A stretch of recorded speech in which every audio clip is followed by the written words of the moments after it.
तो साथियों नमस्कार। चलिए स्टार्ट करते हैं। आपके लिए एकदम धमाकेदार वीडियो एक बार फिर से आपके लिए लेकर आ गए हैं। जैसा कि आप लोगों ने बहुत सारा कमेंट किया था कि भैया आप हिस्ट्री की भी क्लास ले आइए। देखिए हिस्ट्री की बात करेंगे तो हिस्ट्री में आपका देखिए जैसे जैसे सर ने पढ़ाया है, नवीन सर की हिस्ट्री की पूरी क्लास है, ध्यान दीजिएगा।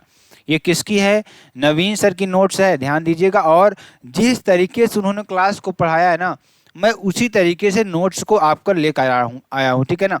तो आप लोग ये कंप्लेन मत करिएगा कि आप नहीं आप करवा रहे हैं, ठीक है ना। और आप लोग जितना हो सके वीडियो को शेयर करिएगा, क्योंकि आपके लिए अगर मेहनत की जा रही है तो आपको बस थोड़ा सा मेहनत करना है। वीडियो को शेयर कर देना है, लाइक कर देना है और कमेंट कर देना है और चैनल को सब्सक्राइब कर देना है, ठीक। तो चलिए यहाँ पर हम पढ़ने वाले हैं हिस्ट्री को, इतिहास को पढ़ने वाले हैं। हमारे पास 3 प्रकार के इतिहास मिलते हैं। पहला प्राचीन इतिहास, दूसरा मध्यकालीन इतिहास, तीसरा आधुनिक इतिहास। तो सबके बारे में अच्छी तरीके से पढ़ेंगे। उससे पहले आप लोग जान लीजिए कि अगर आप वीडियो पर आ गए हैं तो आप बिल्कुल भी छोड़कर मत जाइएगा, नहीं तो नुकसान आप ही का होगा, मेरा कोई नुकसान नहीं होगा। आप लोगों ने ही कमेंट किया था कि भैया आप हिस्ट्री को बढ़ाइए। देखिए हिस्ट्री इतना बहुत बड़ा सिलेबस है, लगभग आपकी अगर 40 50 60 क्लासेस लगभग हुई है, ठीक है ना। लगभग 2 3 महीने क्लास चली है जम करके। तो 3 महीने मतलब 60 क्लास या 75 क्लास या इसी तरीके से चली हुई है, ठीक। तो अब सोचिए आप लोग 75 क्लास एक क्लास में आप उसका रिवाइज करना चाहते हैं कि मैं आप लोगों को 2 3 4 पार्ट में करवा दूं। मैं सोच रहा हूं इसको लगभग 3 पार्ट में आपको मैं दे दूं, ताकि आपको आसानी हो पार्ट वाइज पढ़ने में और रिवाइज करने में। मैं एक ही वीडियो में दे दूंगा सारा, तो आप लोग भी ऊब जाओगे और क्या कहते हैं, आप लोग अच्छी तरीके से समझ भी नहीं पाओगे। थोड़ा थोड़ा मैं आपको दूंगा तो आप लोग रिवाइज भी करते रहेंगे। इसकी पीडीएफ मैं आपको टेलीग्राम चैनल पर दूंगा, सभी की पीडीएफ आपको वहां पर मिलेगी। बस आप लोग टेलीग्राम चैनल पर जुड़ जाइएगा, लिंक डिस्क्रिप्शन बॉक्स में आपको दे रखा है। वहां पर आपको अगर आपको कोई भी क्वेरी है हमसे, तो आपको डिस्क्रिप्शन बॉक्स में मेरा जीमेल भी पड़ा हुआ है, वहां पर आप मेल कर सकते हैं मुझे कि आपको सजेशन क्या देना है, ठीक। तो चलिए हम लोग रिवाइज करते हैं। और बहुत सारे लोग कमेंट करते हैं कि आप पढ़ा रहे हो, RWA से ले रहे हो। लेकिन देखिए भाई, कंटेंट मेरा RWA का रहता है, लेकिन यहाँ पर हम लोग क्या कर रहे हैं, रिवाइज कर रहे हैं चीज़ों को, ठीक है ना। तो सर लोग इतना खाली है नहीं कि आप लोग को बार बार रिवाइज कराएं। तो रिवाइज तो हमें करना ही पड़ेगा किसी न किसी तरीके से। वही तरीका हम लोग कर रहे हैं कि हम लोग चीज़ों को रिवाइज करने का प्रयास कर रहे हैं। इसमें आप लोग ये मत सोचिएगा कि ये व्यूज बढ़ाने के लिए। आखिरकार मेहनत करते हैं, आपके सामने 2 घंटे 3 घंटे बोलते हैं और मेहनत मेहनत लगती है इन सब चीज़ों में, पीडीएफ बनाना, सारी चीज़ों को करना, ठीक है ना। तो आप लोग थोड़ा सपोर्ट करोगे यार, तभी हमको अच्छा लगेगा। नहीं तो आप लोग बहुत निगेटिव कमेंट करते हैं बहुत सारे लोग। तो इससे आप लोग थोड़ा बचिए और अपने आप को पढ़ाई पर ध्यान दीजिए कि हमें जो चीज़ें कहीं से अगर मिल रही है, अच्छी चीज़ मिल रही है, तो उसको हम लें, ठीक है ना। तो ये मेरी बात आपसे रिक्वेस्ट है। अब मेरा कोई आपसे कोई पर्सनल कुछ नहीं है। देखिए हम लोग साथ मिलकर पढ़ेंगे तो साथ में अच्छा रहेगा, ठीक है ना। तो चलिए अब हम स्टार्ट करते हैं, ज़्यादा समय नहीं लगाएंगे, ठीक है ना। चलिए ध्यान दीजिएगा सभी लोग अच्छी तरीके से। हम क्या पढ़ने वाले हैं, इंट्रोडक्शन ऑफ हिस्ट्री के बारे में जानेंगे। किसके बारे में जानेंगे? इंट्रोडक्शन ऑफ हिस्ट्री, इतिहास के परिचय के बारे में जानेंगे। इंट्रोडक्शन आप लोग सभी लोग जानते हैं, परिचय होता है, ठीक। तो पहला हमारा आता है एंशियंट हिस्ट्री, जिसे आप कहते हैं प्राचीन इतिहास। उसके बाद क्या आता है, बहुत ही मज़ा आने वाला है, इतिहास को मैं एकदम अच्छी तरीके से आपको समझाऊंगा और दिमाग में आपको एकदम छप जाएगा जो चीज़ आप अच्छी तरीके से अगर सुनेंगे तो, ठीक। उसके बाद आता है मिडिवल हिस्ट्री, मध्यकालीन इतिहास, ठीक। उसके बाद आता है मॉडर्न हिस्ट्री, आधुनिक इतिहास। अगर मैं प्राचीन इतिहास की बात करूं, 1700 यानी 711 AD से पहले की बात कर रहे हैं हम, ठीक। 711 ईस्वी से ईस्वी से पहले की बात कर रहे हैं। और अगर मैं बात करूं, ध्यान दीजिएगा, अगर मैं बात करूं मध्यकालीन इतिहास की बात करूं, तो 711 AD से लेकर 1707 AD की हम बात करेंगे। कहां से कहां तक की बात करेंगे? 711 AD से लेकर 1707 AD तक की बात करेंगे। ध्यान से सुनिएगा मेरी बात को और एकदम अपने दिमाग में बैठा लीजिए। आपसे पूछता है क्वेश्चन, क्या पूछता है? मध्यकालीन इतिहास का समय अंतराल कब से कब तक रहा है, तो आपको बताना है कि भैया 711 AD से लेकर 1707 AD तक, ईस्वी तक आपका रहा है, ठीक। आधुनिक इतिहास की मैं बात करता हूं तो आधुनिक इतिहास आपको कहां से कहां तक था, 1707 से लेकर अब तक जो है ना वो आधुनिक इतिहास की श्रेणी में आपके लिए आता है। चलिए आगे चलते हैं, आगे ध्यान दीजिएगा। इतिहास के जनक की बात करेंगे तो इतिहास के जनक कौन थे? हीरोडोटस। आप लोग जानते हैं हीरोडोटस के बारे में, इन्हें इतिहास का जनक कहा जाता है। बुक इनकी कौन सी बुक थी? बुक थी हिस्टोरिका। कौन सी बुक थी? हिस्टोरिका बुक थी।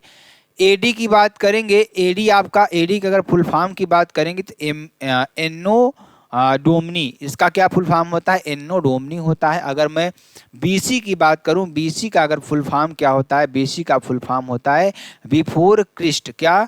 बिफोर क्राइस्ट, मतलब ईसा मसीह के जन्म से पूर्व की बातें हम करेंगे अगर कहीं पर बीसी लिखा रहेगा तो। अगर एडी आ गया तो वहां पर क्या आ गया? ईसवी आ गया, एन्नो डोमनी आ गया। चलिए अब बात करते हैं, ध्यान दीजिएगा सभी लोग, अच्छी तरीके से दिमाग को शांत करिए और बहुत सारी चीज़ों में से अपना दिमाग हटाइए। सिर्फ और सिर्फ आप हिस्ट्री के इस क्लास में आइए। हमने क्या कहा? प्राचीन इतिहास के बारे में बात किया। प्राचीन इतिहास का मतलब 711 से लेकर पहले की बात करेंगे, और यही 711 से 1707 की बात करेंगे तो मध्यकालीन आपका आ जाएगा। 1707 से लेकर अब तक आपका क्या आ जाएगा? आधुनिक इतिहास आपका आ जाएगा। इतनी बात आपको समझ में आई। और इसमें मैं आपको हिस्ट्री को 3 पार्ट में लेकर आऊँगा, और आज वीडियो आएगी आपकी। आज के बाद मतलब सुबह, मतलब लगातार आपकी हिस्ट्री चलेगी। मतलब एक दिन आपको एक पार्ट मिलेगा, 3 दिन में हम पूरा कवर कर लेंगे हिस्ट्री को। बहुत ज़्यादा नहीं है। देखिए इसके बाद मैं आपको इकोनॉमिक्स की बताऊंगा। इकोनॉमिक्स आप लोग चाहते हैं तो ज़रूर कमेंट करिएगा कि सर मुझे इकोनॉमिक्स को पढ़ना है, तो इकोनॉमिक्स का भी हम लोग क्या करेंगे? रिविजन कर लेंगे। ठीक।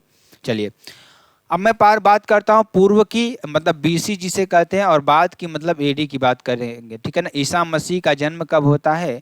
326, मतलब यहाँ पर मान लीजिए आपका क्या है? ईसा मसीह का जन्म हुआ। ठीक। तो 326 बीसी, बीसी क्या कहते हैं? ईसा मसीह के जन्म से पहले की बात कर रहे हैं, और इसके बाद अगर हम आएंगे तो ईसवी में आएंगे। ठीक है ना। चलिए ध्यान दीजिएगा और सभी लोग अच्छी तरीके से समझेंगे। चलिए आगे चलते हैं। आज से कितने साल पहले सिकंदर भारत आया? तो ध्यान दीजिएगा, आज से कितने साल पहले भारत आया सिकंदर? तो 2023 चल रहा है। 2023 में अगर हम 326 को घटाएंगे तो कितना हो जाएगा? 2349 साल पहले। कितना? 2349 साल पहले क्या आया था? सिकंदर भारत आया था। ध्यान दीजिएगा कितने साल वाली बात आ रही है। ठीक है ना। तो 2023 में हम 326 जोड़ेंगे तो क्या आ जाएगा? 2349 साल पहले कौन आया था? सिकंदर आया था भारत। ठीक।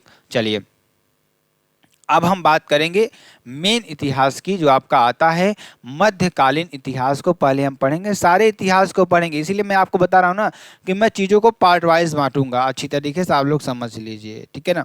और तीनों पार्ट की वीडियो को मैं आपको एक डिस्क्रिप्शन में लिंक दूंगा, और उस लिंक से आपको तीनों वीडियो पर जा सकते हैं। ठीक। तो चलिए स्टार्ट करते हैं, और आप लोग घबराए नहीं, एकदम अच्छी तरीके से हम लोग समझेंगे। ठीक है ना। एकदम अच्छी तरीके से। भारत पर अरब का आक्रमण कब होता है? ध्यान दीजिएगा, भारत पर अरब का आक्रमण कब होता है उसके बारे में थोड़ा समझेंगे। और इसमें हम आपको ज़्यादा समय नहीं लेंगे, जितनी चीज़ों को हम रिकॉल करवा पाएँ आपको उतनी चीज़ों को हम करवाएंगे। कोई चीज़ ऐसी नहीं है जो हम छोड़ने वाले हैं, चाहे आपका मध्यकालीन इतिहास हो, चाहे आपका प्राचीन इतिहास हो, चाहे आपका आधुनिक इतिहास हो। सारी चीज़ें आएंगी आपके सामने और सारी चीज़ों को आप रिवाइज करेंगे एक बार। और प्लस पॉइंट तो ये है ना कि आप लोग प्रैक्टिस सेट बहुत ही ज़बरदस्त तरीके से कर रहे हैं, तो आपको यहाँ बहुत अच्छी तरीके से समझ में आने वाला है। ठीक। और जिन साथियों को वीडियो अच्छी लगेगी वो कमेंट ज़रूर कर देंगे। चलिए अब आप बिल्कुल बात नहीं करेंगे, अब हम सिलेबस के बारे में बात करेंगे। ठीक है ना। पहला अरब आक्रमण कब होता है? फर्स्ट अरब इन्विजन कब होता है? पहला अरब आक्रमण कब होता है? तो होता है 711 ईस्वी में अबैदुल्लाह के द्वारा। किसके द्वारा होता है? अबैदुल्लाह के द्वारा होता है, जो कि असफल रहता है, जो कि असफल रहता है। ध्यान दीजिएगा, जो पहला अरब आक्रमण होता है वो 711 ईस्वी में होता है, अबैदुल्लाह के द्वारा होता है, जो कि असफल रहता है, मतलब ये सफलता नहीं मिलती है इसको। उसके बाद आता है दूसरा अरब आक्रमण, जो कि 711 ईस्वी में होता है, जो कि बुदैल के द्वारा होता है। पहला अरब आक्रमण अबैदुल्लाह के द्वारा होता है, 711 ईस्वी में ही होता है, लेकिन वो भी असफल रहता है। और दूसरा आक्रमण जो होता है 711 ईस्वी में ही होता है, जो कि वो भी असफल रहता है। अब आती है बात तीसरे अरब आक्रमण की, तो चलिए इसके बारे में थोड़ा समझते हैं, ठीक है ना। चलिए ध्यान दीजिएगा, तो तीसरे अरब आक्रमण की हम बात करेंगे। तीसरा अरब आक्रमण ध्यान दीजिएगा 712 में होता है। कब होता है? 712 ईस्वी में होता है। जो किसके द्वारा होता है? ये मोहम्मद बिन कासिम के द्वारा होता है। अगर मैं तीसरे अरब आक्रमण की बात करूं तो हम यहाँ पर मध्यकालीन इतिहास की बात कर रहे हैं, और ध्यान दीजिएगा इसके बाद आपको आधुनिक आएगा, उसके बाद मैं आपको प्राचीन की तरफ, इसमें आपको पार्ट वाइज बांट रहा हूँ ताकि आप लोग बाद में अगर अपने अपने हिसाब से करना चाहते हैं तो कर सकते हैं, कोई दिक्कत वाली बात नहीं है। तो तीसरा अरब आक्रमण जो हमारे पास आता है वो मोहम्मद बिन कासिम के द्वारा आता है, जो कि सफल रहता है, ये सफल रहता है। और यहाँ का जो प्रथम मुस्लिम अरबकारी था, अरब आक्रमणकारी था, ये मोहम्मद बिन तुगलक क्या था, यहाँ पर जो था ये प्रथम मुस्लिम अरब आक्रमणकारी था। इसने ही जो मुस्लिमों की मतलब जो जाति थी उसमें से प्रथम जो था अरब आक्रमणकारी, वो कौन था? मोहम्मद बिन कासिम ही था। कौन था? मोहम्मद बिन कासिम ही था। आगे बहुत ही मजा आने वाला है जब आप थोड़ा और आगे चलेंगे ना। मध्यकालीन इतिहास बहुत ही इंटरेस्टिंग है मेरे प्यारे साथियों, क्योंकि इसमें आपको बहुत ही मजा आता है। अभी आगे चलेंगे ना तो बहुत सारी चीज़ों को आप जानेंगे, बहुत मजा आने वाला है, ठीक है ना। और मैं बहुत ज़्यादा एक्साइटेड होता हूँ अपने हिस्ट्री को जानने के लिए और अपने हिस्ट्री के बारे में समझने के लिए, क्योंकि मुझे उससे क्या होता है ना, मुझे कुछ सीख मिलती है कि आखिरकार जो हमारे पूर्वज थे वो कैसे कैसे रहते थे, कैसे कैसे हमारे देश को आज बना कर के यहाँ पे लाकर खड़ा किए हैं।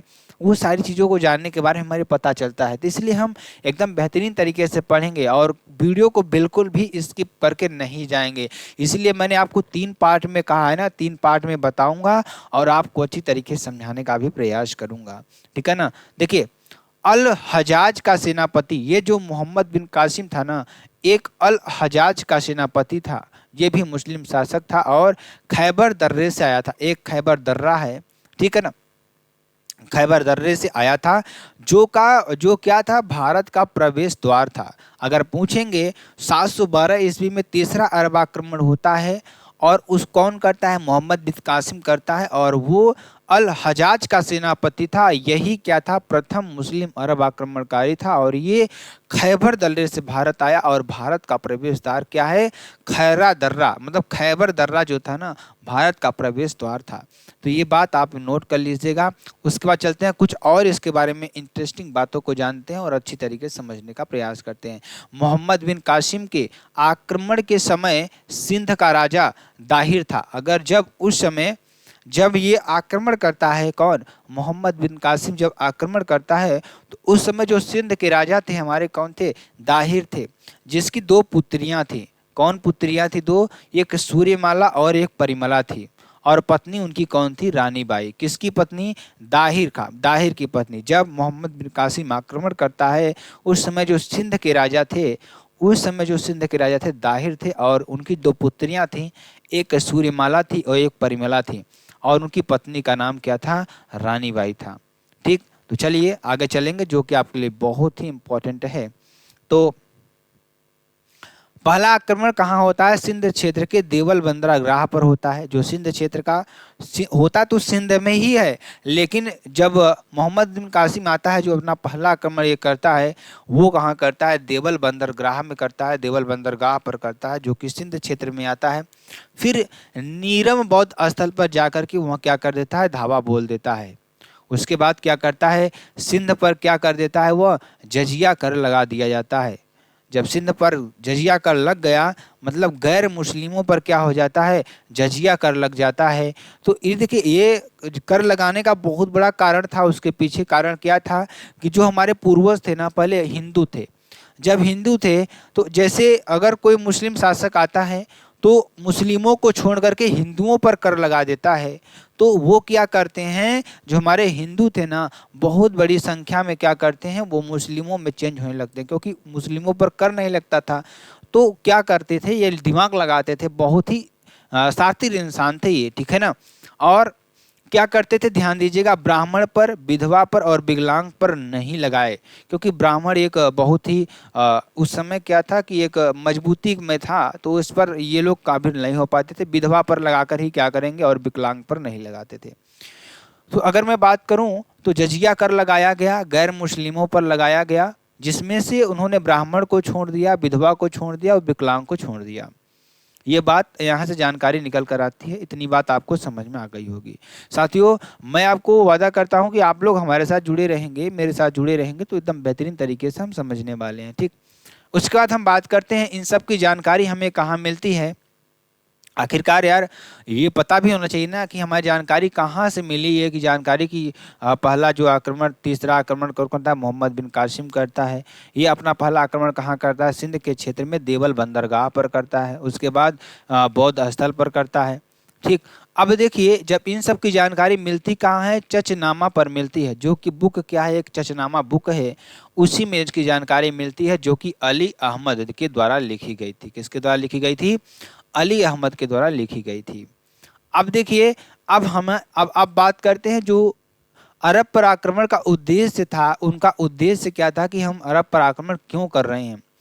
सबसे पहला कारण यही निकल कर आया कि वो लूट करना चाहते थे। लूट करना चाहते थे इस्लाम का, जो मैंने आपको बताया ना, इस्लाम का प्रचार करना चाहते थे, इस्लाम का प्रसार करना चाहते थे। मैंने आपको बताया कि वो हिंदुओं पर कर तो लगाते थे लेकिन मुस्लिमों पर कर नहीं लगाते थे। बहुत बहुत ज़्यादा संख्या में जो हिंदू हमारे भाई थे वो मुस्लिमों में कर्मठ होते चले गए धीरे धीरे। ठीक है ना, तो यही कारण था। और जिस पे वे सफल नहीं हो पाए, बहुत सारे ऐसे थे। तो इस्लाम का प्रसार करना था, ये बात आपको समझ में आई। मोहम्मद बिन कासिम ने सोने के सिक्के, दिरहम जारी किए। जब मोहम्मद बिन कासिम की सरकार बनती है या जब वो सत्ता में आता है तो उसने एक सोने का सिक्का चलवाया जिसे दिरहम कहा जाता था उस समय। और प्रथम मुस्लिम शासक ने यह काम किया था कि उसने क्या किया था कि सिक्के चलवाए। ठीक है ना। अब चलिए, अरब आक्रमण का प्रभाव क्या था? जब अरब आक्रमण होता है तो उस समय जो प्रभाव देखने को मिलता है सिंध क्षेत्र में, क्या मिलता है प्रभाव? ऊंट के पालन की शुरुआत होती है। उस समय ऊंटों का पालना शुरू किया जाता है। मानचित्र कला का विकास होता है, मतलब मानचित्र कला मतलब चित्रों की बनाने की कला का विकास होता है। और मानसून की जानकारी के बारे में पता चलता है कि अब मानसून क्या है, ठंडा है, गर्म है, वो मानसून के बारे में जानकारी मिलती है। उसी समय क्या होता है, खजूर की खेती की शुरुआत होती है। आप कहीं ऐसे क्षेत्र में जाएंगे ना, जैसे पहाड़ी क्षेत्र में, तो वहाँ पर क्या होता है ना, खजूर की अभी भी बहुत सारे पेड़ आपको देखने को मिलते हैं। उसके बाद दशमलव का सिद्धांत भी इसी के समय में आया था, मोहम्मद बिन कासिम के समय पर। अब बात आती है, इतनी चीज आपको ध्यान से समझ में आ गई। आगे चलेंगे हम भारत पर तुर्क के आक्रमण की बात करेंगे। तो ध्यान दीजिएगा, भारत पर जो तुर्कों का आक्रमण होता है वो कहाँ से आता है? पहला आक्रमण तो अरब का आक्रमण था, लेकिन उसके बाद क्या आता है हमारे पास? आता है भारत पर तुर्कों का आक्रमण आता है। तुर्कों का आक्रमण कब आता है? मैं आपको बता दूं, जो अरब आक्रमण हुआ था 712 में हुआ था। याद कर लीजिएगा ये चीज़, ठीक है ना। तो चलिए, तीसरा अरब आक्रमण जो हुआ था 712 ईस्वी में हुआ था। तो भारत पर तुर्कों का आक्रमण होता है। तुर्क आए कहाँ थे? वो कहाँ से आए थे? वो आए थे अफगानिस्तान से। और अफगानिस्तान में एक स्थान था गजनी, गजनी से वो आए थे। गजनी यानी यामनी वंश जो था ना, वो गजनी वंश था। और संस्थापक इसका क्या था? अल्पतगीन, मतलब इसका जो संस्थापक था अल्पतगीन था। अल्पतगीन के बाद सुबुक्तगीन, सुबुक्तगीन के बाद कौन था? मोहम्मद महमूद गजनबी। और जब इन्होंने आक्रमण किया तो असफल रहे। ये असफल रहे, उस समय असफल रहे क्योंकि उस समय अरब जो मजबूत शासन में आ गए थे। और प्रथम तुर्क आक्रमणकारी यहीं बनते हैं। प्रथम तुर्क आक्रमणकारी यही बनते हैं जो अल्पतगीन था, इसके बाद सुबुक्तगीन, उसके बाद महमूद गजनबी करता है। तो ये जो आक्रमण था ये असफल रहता था। उसके बाद भारत पर तुर्क आक्रमण हिंदू शाही वंश जयपाल शासक के विरुद्ध हुआ। जो जयपाल शासक थे ना, उनके विरुद्ध होता है। और प्रथम तुर्क आक्रमण हिंदू शाही वंश जयपाल के शासक के विरुद्ध होता है। और 986 में सुबुक्तगीन करता है। कौन करता है? सुबुक्तगीन करता है। और ध्यान दीजिएगा, और उसके बाद क्या होता है, जो महमूद गजनबी था ना, वो 998 ईस्वी में, 86 में सुबुक्तगीन करता है और 998 ईस्वी में वहाँ गद्दी पर बैठा। मतलब जब इन्होंने आक्रमण किया तो उस समय 998 ईस्वी में यह सफल होता है और आकर के गद्दी पर बैठता है। और सुल्तान और गाजी की उपाधि धारण करने वाला पहला शासक बनता है। क्या बनता है? सुल्तान और गाजी की उपाधि धारण करने वाला यहाँ पहला क्या बनता है? सुल्तान बनता है। ठीक, ये चीज आपको समझ में आ गई। चलिए इसका अन्य नाम की बात करेंगे। इसका अन्य नाम क्या क्या था? तो इसका अन्य नाम था यामीन उद्दौला, यामीन उल बिल्लाह। और इसका जो अन्य नाम था क्या था? यामीन उद्दौला और यामीन उल बिल्लाह इसका नाम था। और बुत किशन और मूर्ति भंजक, मूर्तियों को तोड़ने वाला, मूर्ति भंजक मूर्तियों को तोड़ने वाला, मतलब ये इतना उत्पाद मचाता था कि जो भी मूर्तियां इनको दिखती थी हिंदू धर्म की, वो सबको ये तोड़ देता था। ठीक, तो इसको कई नाम दिया गया, बुत सिकन नाम दिया गया, यामीन उद्दौला नाम दिया गया, यामीन उल बिल्लाह नाम दिया गया। तो इसे मूर्ति भंजक भी कहा जाता था। भारत पर इन्होंने आक्रमण कब किया? इसने भारत पर आक्रमण किया 1000 AD में भारत पर आक्रमण करता है और इसका कोई नतीजा नहीं निकलता है, मतलब ये हारता है न जीतता है। ठीक है ना। उसके बाद गुलाम वंश से पहले की बात करेंगे, तो गुलाम वंश से पहले की बात करेंगे महमूद गजनवी।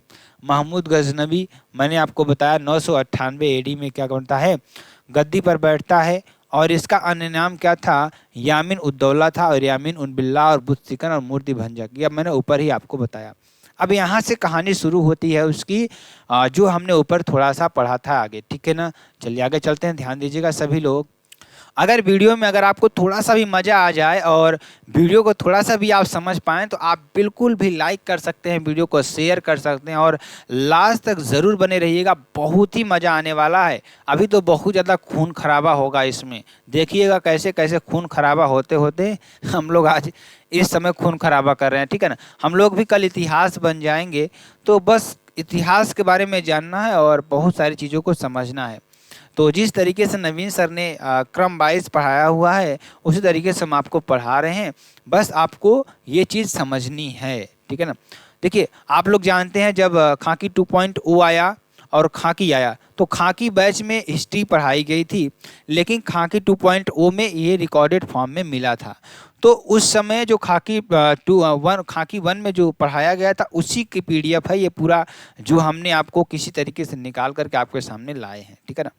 सुल्तान व गाजी की उपाधि धारण करने वाला प्रथम शासक यही था। कौन था? महमूद गजनवी। और इसका अन्य नाम यामीन उद्दौला और यामीन उल बिल्लाह है, इसका अन्य नाम था। और भारत पर आक्रमण ये कब करता है? 1000 AD में कब करता है? ये भारत पर आक्रमण करता है। और पहला सफल आक्रमण इसका कब होता है? 1001 AD में होता है। वह कहाँ होता है? वहिंद का युद्ध जब होता है ना, किसके साथ? जयपाल व गजनवी के साथ इसका जो युद्ध होता है, इस कब होता है? 1001 AD में वहिंद का युद्ध होता है। और अगर मैं बात करूं,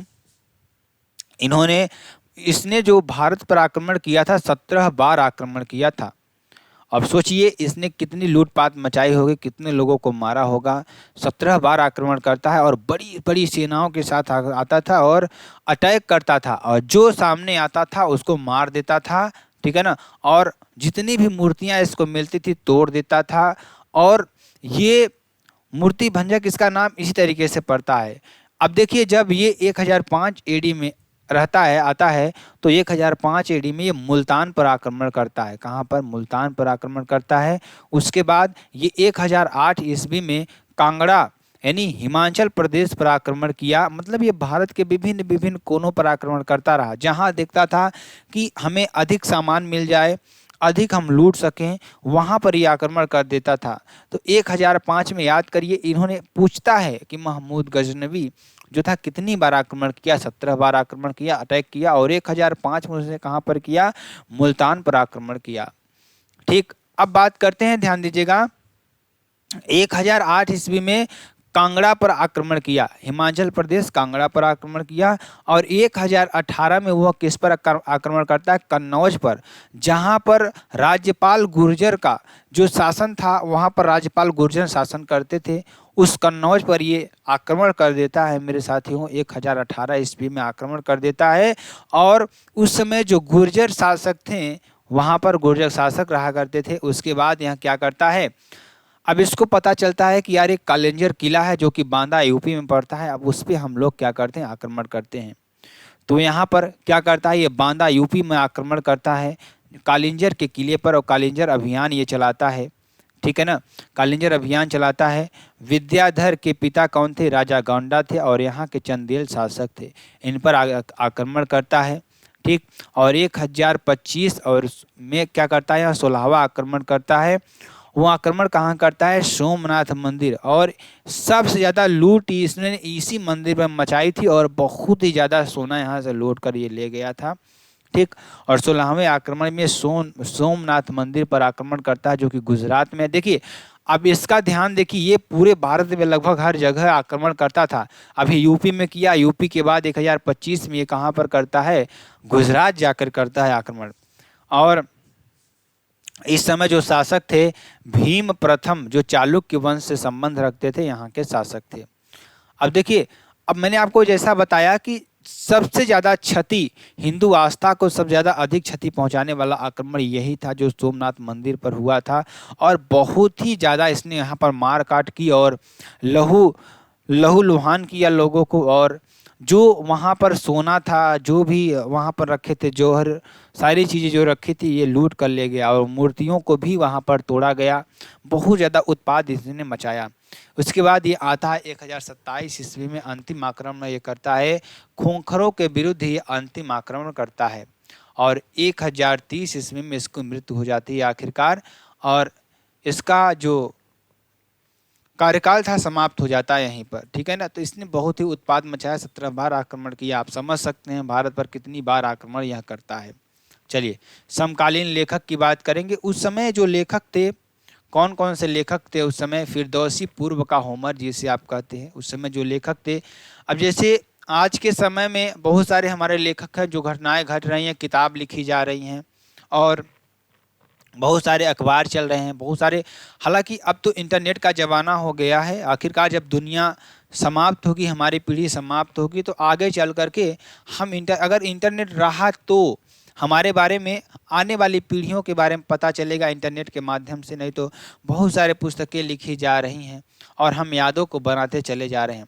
हमारा जीवन भी उसी तरीके से है मेरे साथियों। जिस तरीके से हम अपने जीवन को यहाँ पर यादें छोड़ कर जाएंगे, उसी तरीके से यादें बनती चली जाएंगी।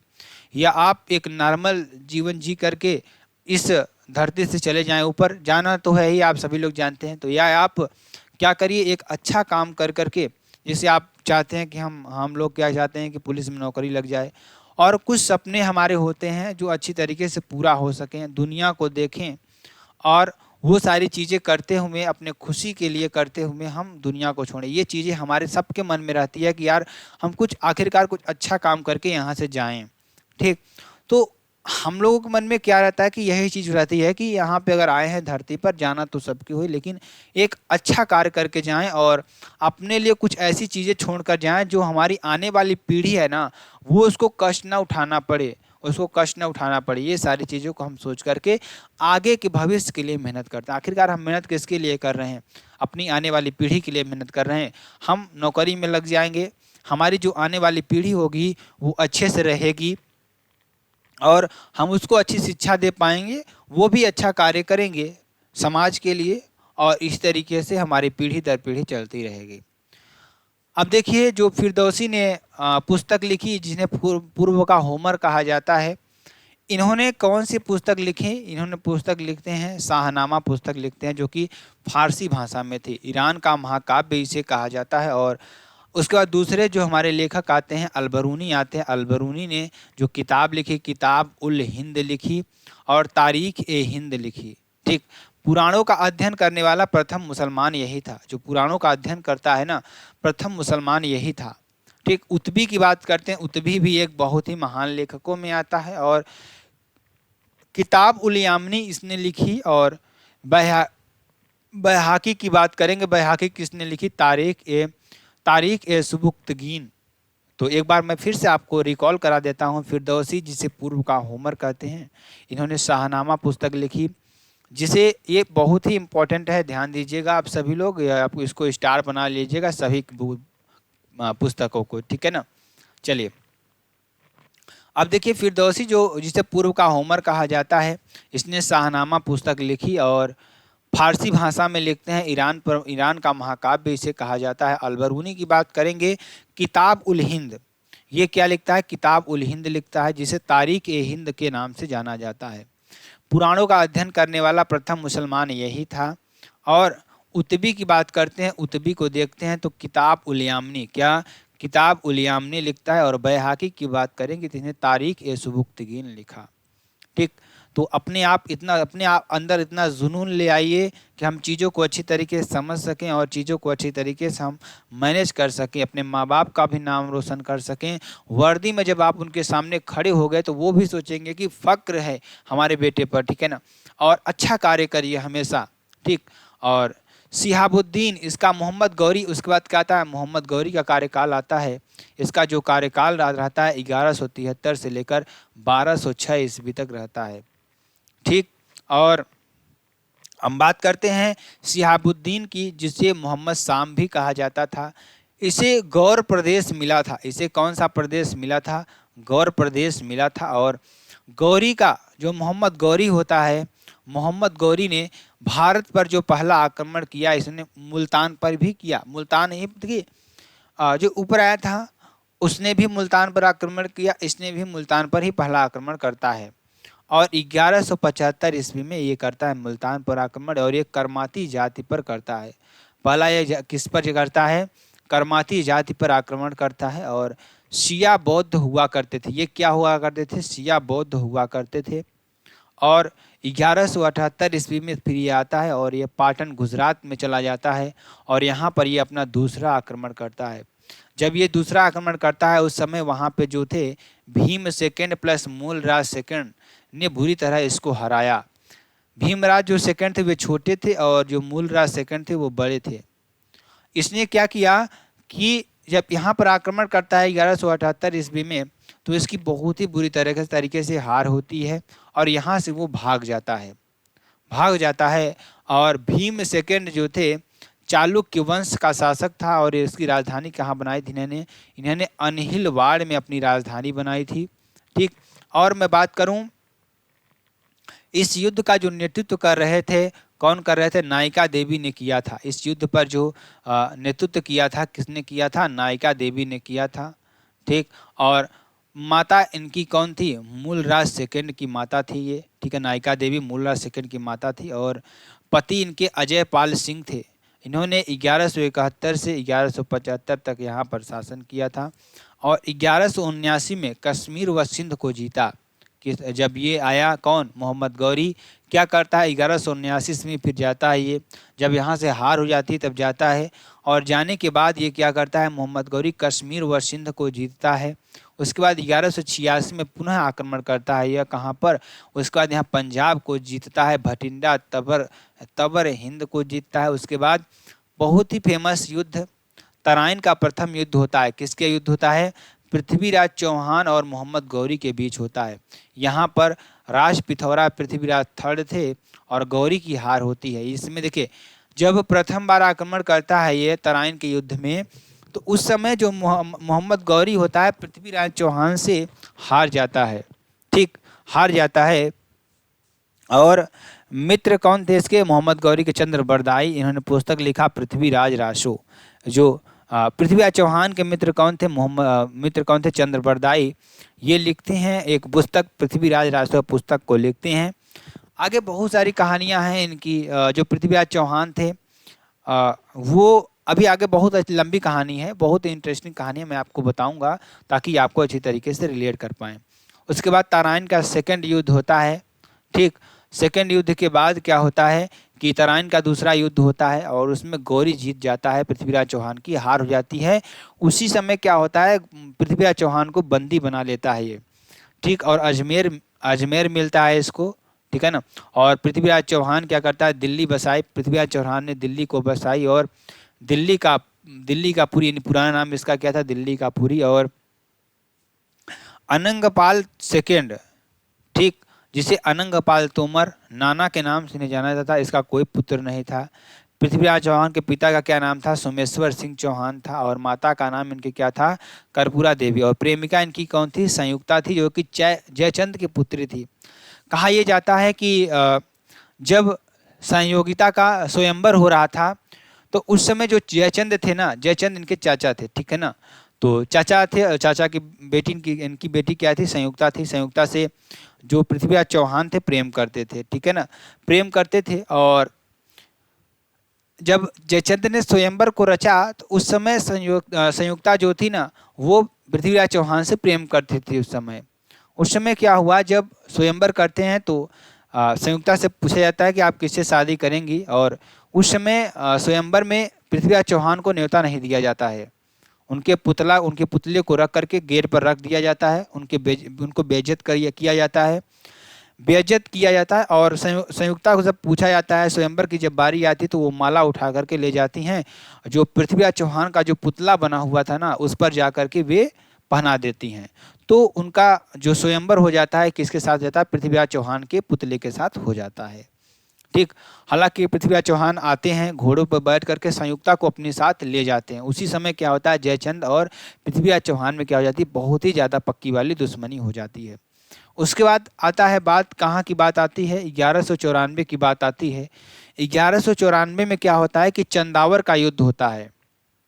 अब इस चंदावर के युद्ध की बात करते हैं। चंदावर के युद्ध में ध्यान दीजिएगा, गौरी वीएस जयचंद को जब आप देखिए, अब क्या करता है गौरी क्या करता है, देखिए जब पृथ्वीराज चौहान की हार होती है तो उस समय जयचंद ने उसका साथ दिया था, पृथ्वीराज चौहान के साथ छल किया था उसने, ठीक। छल इसलिए किया था क्योंकि संयुक्ता जो थी, उनकी बेटी जो थी, उनसे प्रेम करती थी, इसलिए वह छल करता है पृथ्वीराज चौहान के साथ। और उस समय चौहान जी को क्या किया जाता है, मोहम्मद गौरी क्या करता है, बंदी बना लेता है। और पुनः अब क्या होता है, जो मोहम्मद गौरी था चंदावर का युद्ध करता है।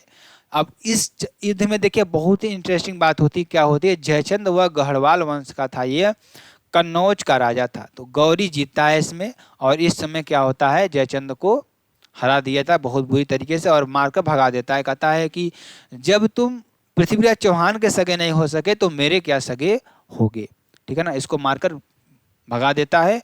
यही जयचंद कहते हैं ना, जयचंद जैसा भाई मतलब चाचा ना हो, ठीक है ना। तो बहुत सारी कहानियां आपको सुनने का मिलता है। 1177 ईस्वी में यह गद्दी पर बैठता है और मोइनुद्दीन चिश्ती तराइन के द्वितीय युद्ध में मोहम्मद गौरी के साथ आए, जो कि सूफीवाद के प्रवर्तक थे। 1177 की बात है, एक मोइनुद्दीन चिश्ती थे जो तराइन के द्वितीय युद्ध में आते हैं और मोहम्मद गौरी के साथ क्या करते हैं, सूफीवाद के प्रवर्तक में बन जाते हैं। और ये दरगाह किस दरगाह में रहते थे, अजमेर शरीफ में रहते थे। और चिश्ती कहाँ रहते थे, अजमेर शरीफ में रहते थे। और मोहम्मद गौरी ने चंदावर युद्ध के बाद देवी लक्ष्मी के सिक्के चलवाए।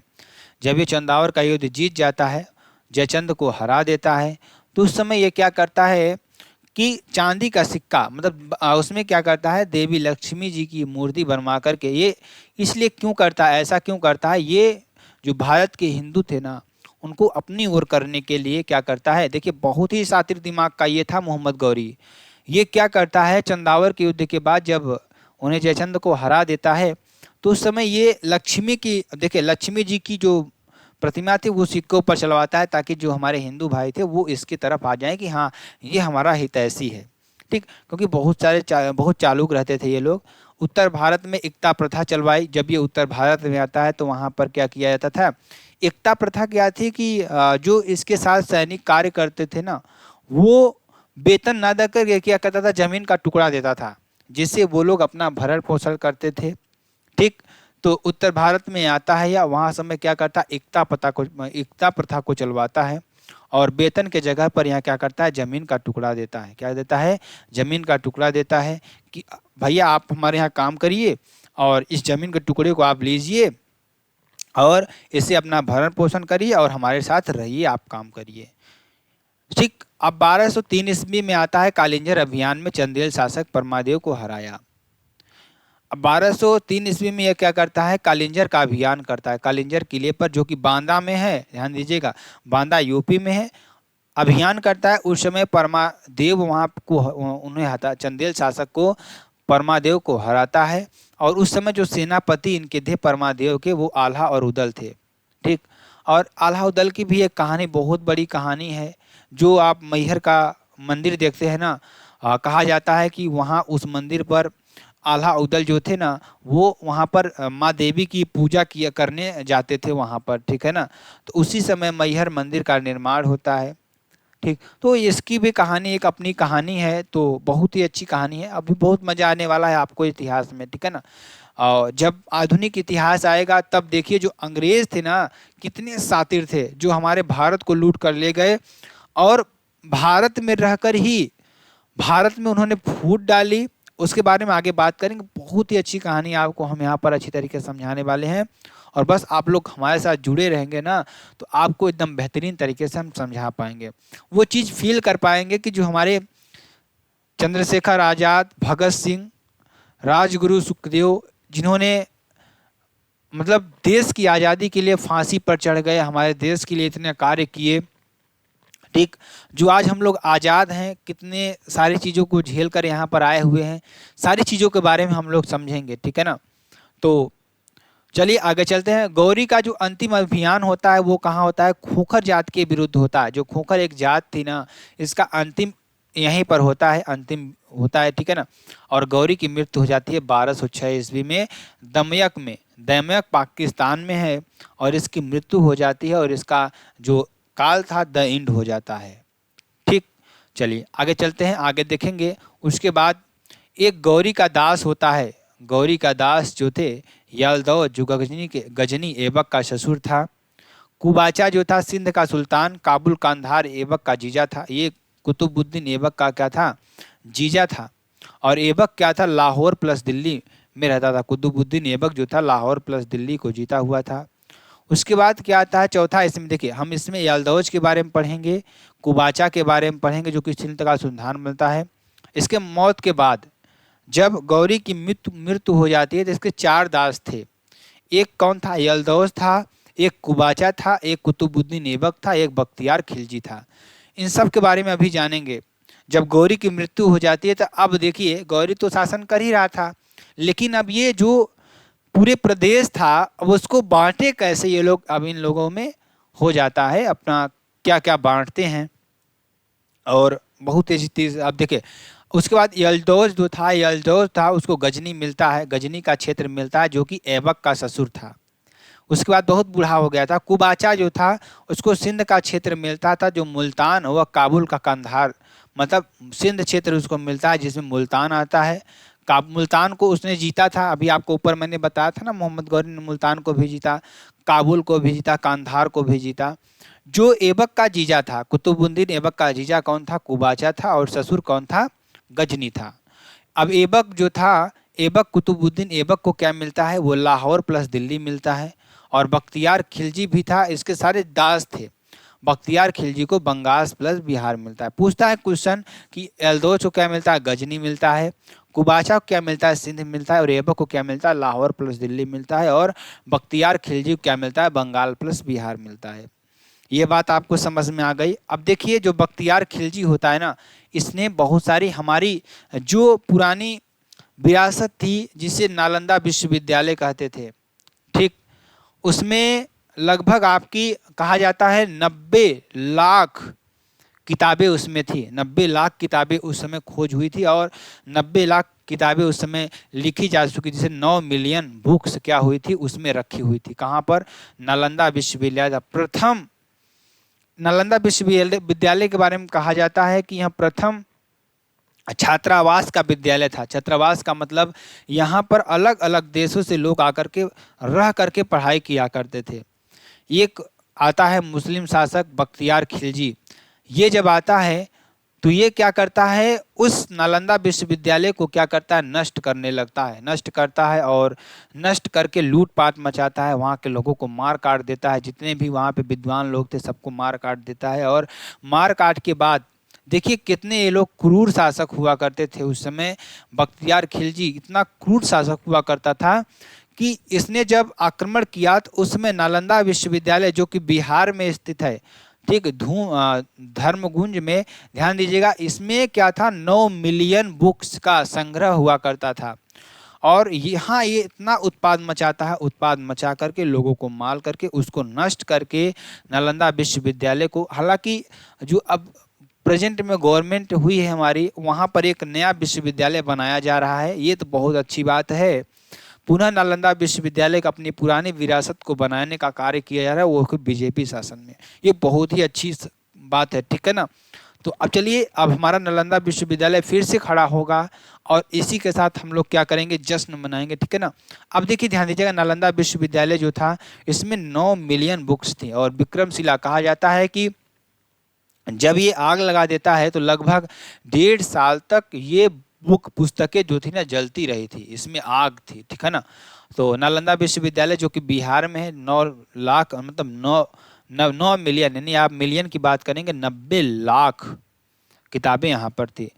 और विक्रमशिला विश्वविद्यालय जो कि बिहार में है और उदंतपुरी विश्वविद्यालय जो कि बिहार में है। ये जो चर्चित था कौन था, इसने बहु नालंदा विश्वविद्यालय को नष्ट किया, उसके साथ साथ विक्रमशिला विश्वविद्यालय जो कि बिहार में उसको नष्ट किया, उसके बाद उदंतपुरी नालंदा को नष्ट करने के बाद यह था विक्रमशिला में जाता है, इसको भी यह नष्ट कर देता है, और उदंतपुरी में जाता है विश्वविद्यालय को भी नष्ट कर देता है। बहुत ज़्यादा इसने क्षति पहुंचाई हमारे, जो नहीं तो आज भारत बहुत आगे होता, ठीक है ना, बहुत आगे होता। अगर इतना इतना मतलब कि सोचो, इतना आक्रमण होने के बाद, इतना लूटने के बाद हम लोग इस पोजीशन पर हैं, तो किसकी वजह से हैं ये सोचिए, ध्यान दीजिएगा, ठीक है ना, बात हमारी ध्यान दीजिएगा। उदंतपुरी विश्वविद्यालय को भी नष्ट कर देता है, तो इसने 3 विश्वविद्यालय को नष्ट किया। आपसे पूछता है बख्तियार खिलजी कितने विश्वविद्यालय को नष्ट करता है, तो नालंदा विश्वविद्यालय को नष्ट करता है, विक्रमशिला विश्वविद्यालय को नष्ट करता है और उदंतपुरी विश्वविद्यालय को नष्ट करता है। उसके बाद आता है हमारा बख्तियार खिलजी, पूर्व में मोहम्मद गौरी का सेनापति था, ये बाद में ऐबक का सेनापति मतलब ऐबक का सेनापति बनता है। दिल्ली सल्तनत की बात करेंगे। अब देखिए दिल्ली सल्तनत आ जाता है, दिल्ली सल्तनत भी अपने आप में बहुत ही बड़ा सल्तनत है, इसके बारे में पढ़ते हैं। 1206 ईस्वी से लेकर 1526 एडी तक क्या आता है, हमारा दिल्ली सल्तनत आता है। चलिए इसके बारे में भी और अच्छी तरीके से हम पढ़ते हैं। अब दिल्ली सल्तनत की बात आती है तो इसमें आपको कुल मिलाकर 320 वर्षों तक शासन किया। दिल्ली सल्तनत मतलब अलग अलग लोगों ने किया, 320 साल तक कोई तो एक जी नहीं सकता, लगभग आप जिएंगे 80 साल, वो भी उस समय इतने युद्ध हो रहे थे तो बहुत ही ज़्यादा मुश्किल हो जाता था जीना, ठीक।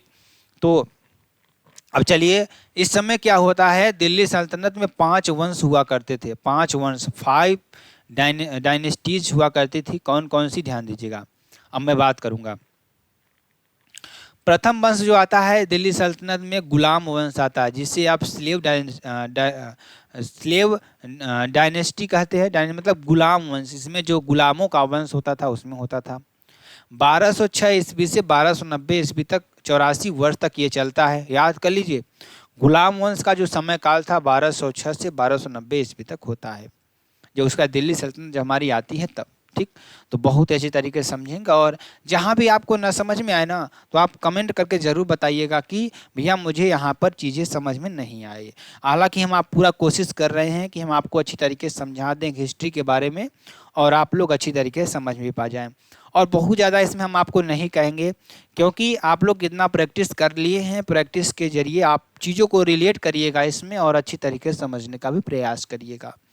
उसके बाद आता है गुलाम वंश के बाद आता है हमारा खिलजी वंश आता है। खिलजी वंश 1290 से लेकर 1320 ईस्वी तक आता है, और 30 वर्ष ये सबसे कम कार्यकाल था। जो खिलजी वंश था ना, जो इसका कार्यकाल था, सबसे कम कार्यकाल था खिलजी वंश का, ठीक। ये बात आप याद कर लीजिएगा। तो चलिए ध्यान दीजिएगा, आगे चलते हैं, आगे देखेंगे। उसके बाद आता है हमारा तुगलक वंश। याद करिए, पहला गुलाम वंश 1206 से 1290 तक। गुलाम वंश कब से कब तक, 1206 से 1290 ईस्वी तक, 84 साल रहता है। खिलजी वंश 1290 से 1320 ईस्वी तक रहता है। उसके बाद तुगलक वंश आता है जो कि 1320 से 1414 ईस्वी तक रहता है, जो कि 94 वर्ष तक रहता है, और सबसे लंबा कार्यकाल यही था। उसके बाद आता है मेरे प्यारे साथियों, ध्यान दीजिएगा, उसके बाद क्या आता है, उसके बाद आता है आपका सैयद वंश आता है, जो कि 1414 से 1451 ईस्वी में आता है, 37 वर्ष तक ये रहता है। याद करिएगा, बहुत ही प्यारा टॉपिक आपके लिए है, और इसमें आपको जब दिल्ली सल्तनत पढ़ेंगे ना तो बहुत मज़ा आने वाला है। इसमें बहुत खून खराबा होता है, अभी देखेंगे कितने खून खराबा, आपस में ही मरते हैं सारे लोग, ठीक है ना। कैसे होता है उसके बारे में भी जानेंगे और बहुत ही बेहतरीन तरीके से समझेंगे। क्या आता है, सैयद वंश आता है। सैयद वंश जो कि 1451 ईस्वी तक रहता है, 37 वर्ष तक ये चलता है। अब देखिए सैयद वंश के बाद क्या आता है, लोधी वंश आता है। लोधी वंश 1451 से लेकर 1526 ईस्वी तक होता है और 75 वर्ष तक ये चलता है। तो पूछा जाता है सबसे कम किस वंश दिल्ली सल्तनत में सबसे कम किस वंश का कार्यकाल रहा, तो आप बताएंगे खिलजी वंश का। और किसका सर्वाधिक रहा कार्यकाल, तो तुगलक वंश का रहा। अगर मैं बात करूं गुलाम वंश का कार्यकाल 1206 से 1290, और उसके बाद आता है खिलजी वंश। खिलजी वंश का 1290 से लेकर 1320 तक। उसके बाद तुगलक वंश आता है 1320 से लेकर 1414 ईस्वी तक। उसके बाद आता है सैयद वंश 1414 से लेकर 1451 ईस्वी तक, 37 वर्ष तक रहता है। और उसका लोधी वंश आता है जो कि अंतिम है, यह 1451 से लेकर 1526 ईस्वी तक होता है, जो कि 75 वर्ष तक रहता है। चलिए अब बात करते हैं गुलाम वंश की। तो गुलाम वंश में देखिए क्या क्या चीज़ें होती हैं और इसमें क्या क्या चीज़ें घटित होती हैं। गुलाम वंश की बात करें, गुलाम वंश में देखिए 1206 से लेकर 1290 एडी तक होता है। और गुलाम वंश के अन्य नाम क्या क्या थे, दास वंश था और ममलूक वंश और इल्बरी वंश इसे कहा जाता था। गुलाम वंश का शासनकाल 1206 से 1290 ईस्वी तक।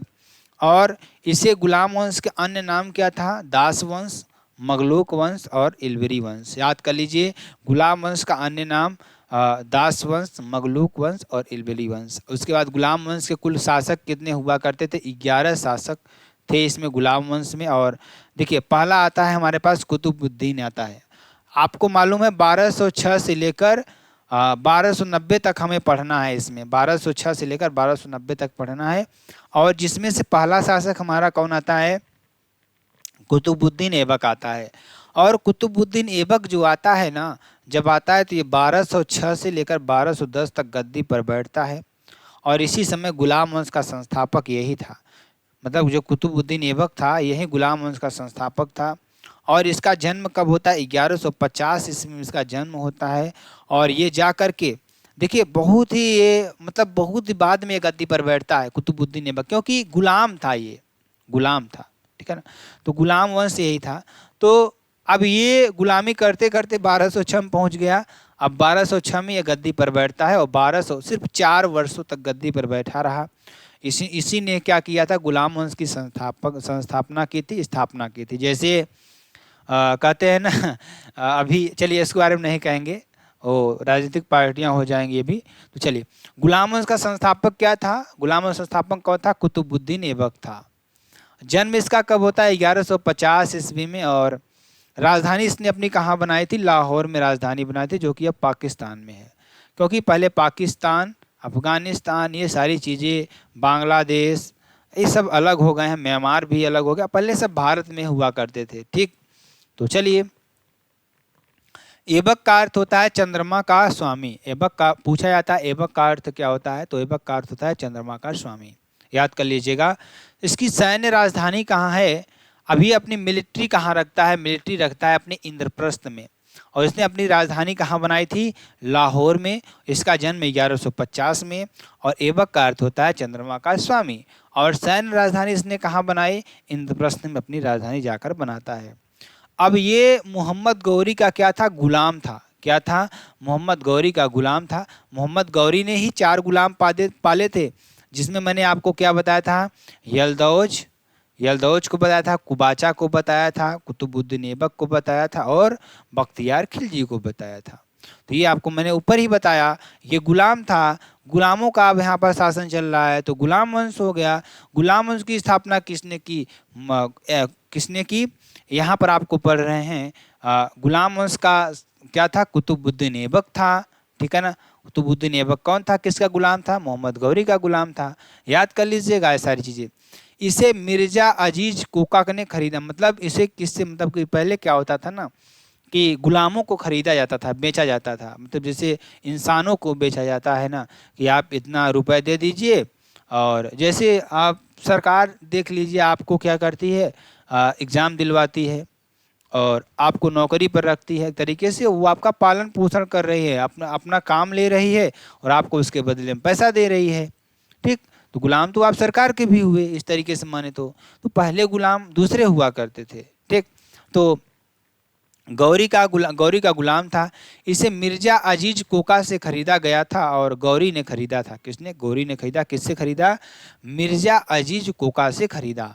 मोहम्मद गौरी ने ऐबक को दो उपाधि मालिक एवं सिपह सलाहकार की प्रदान की। जो ऐबक था ना, मोहम्मद गौरी ने ऐबक को दो उपाधियां दी थी। पहला उपाधि इसने मलिक की दी थी और दूसरा इसने उपाधि किसकी दी थी? सिपह सलाहकार की उपाधि दी थी।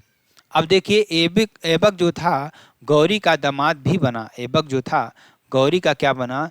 दामाद भी बना।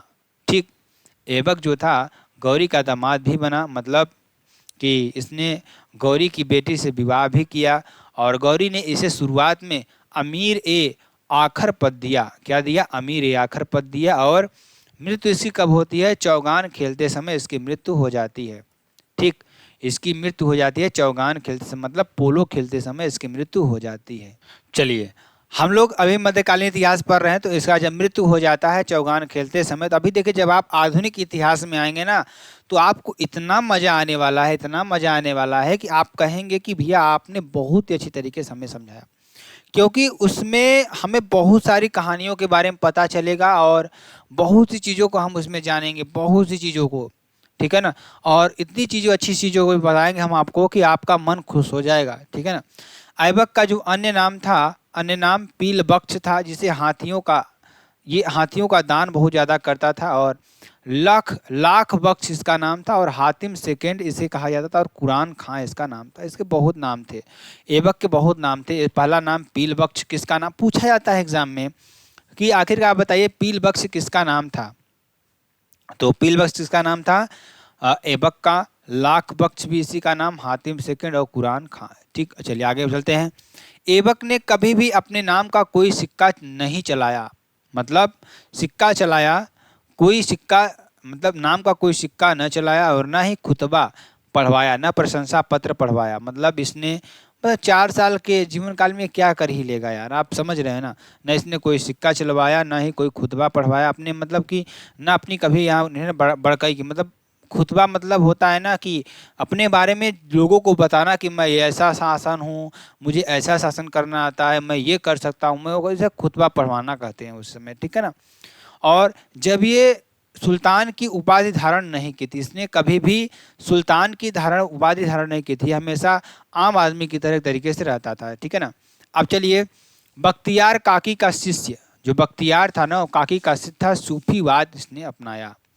ठीक, और बख्तियार काफी के गुरु मोइनुद्दीन चिश्ती थे।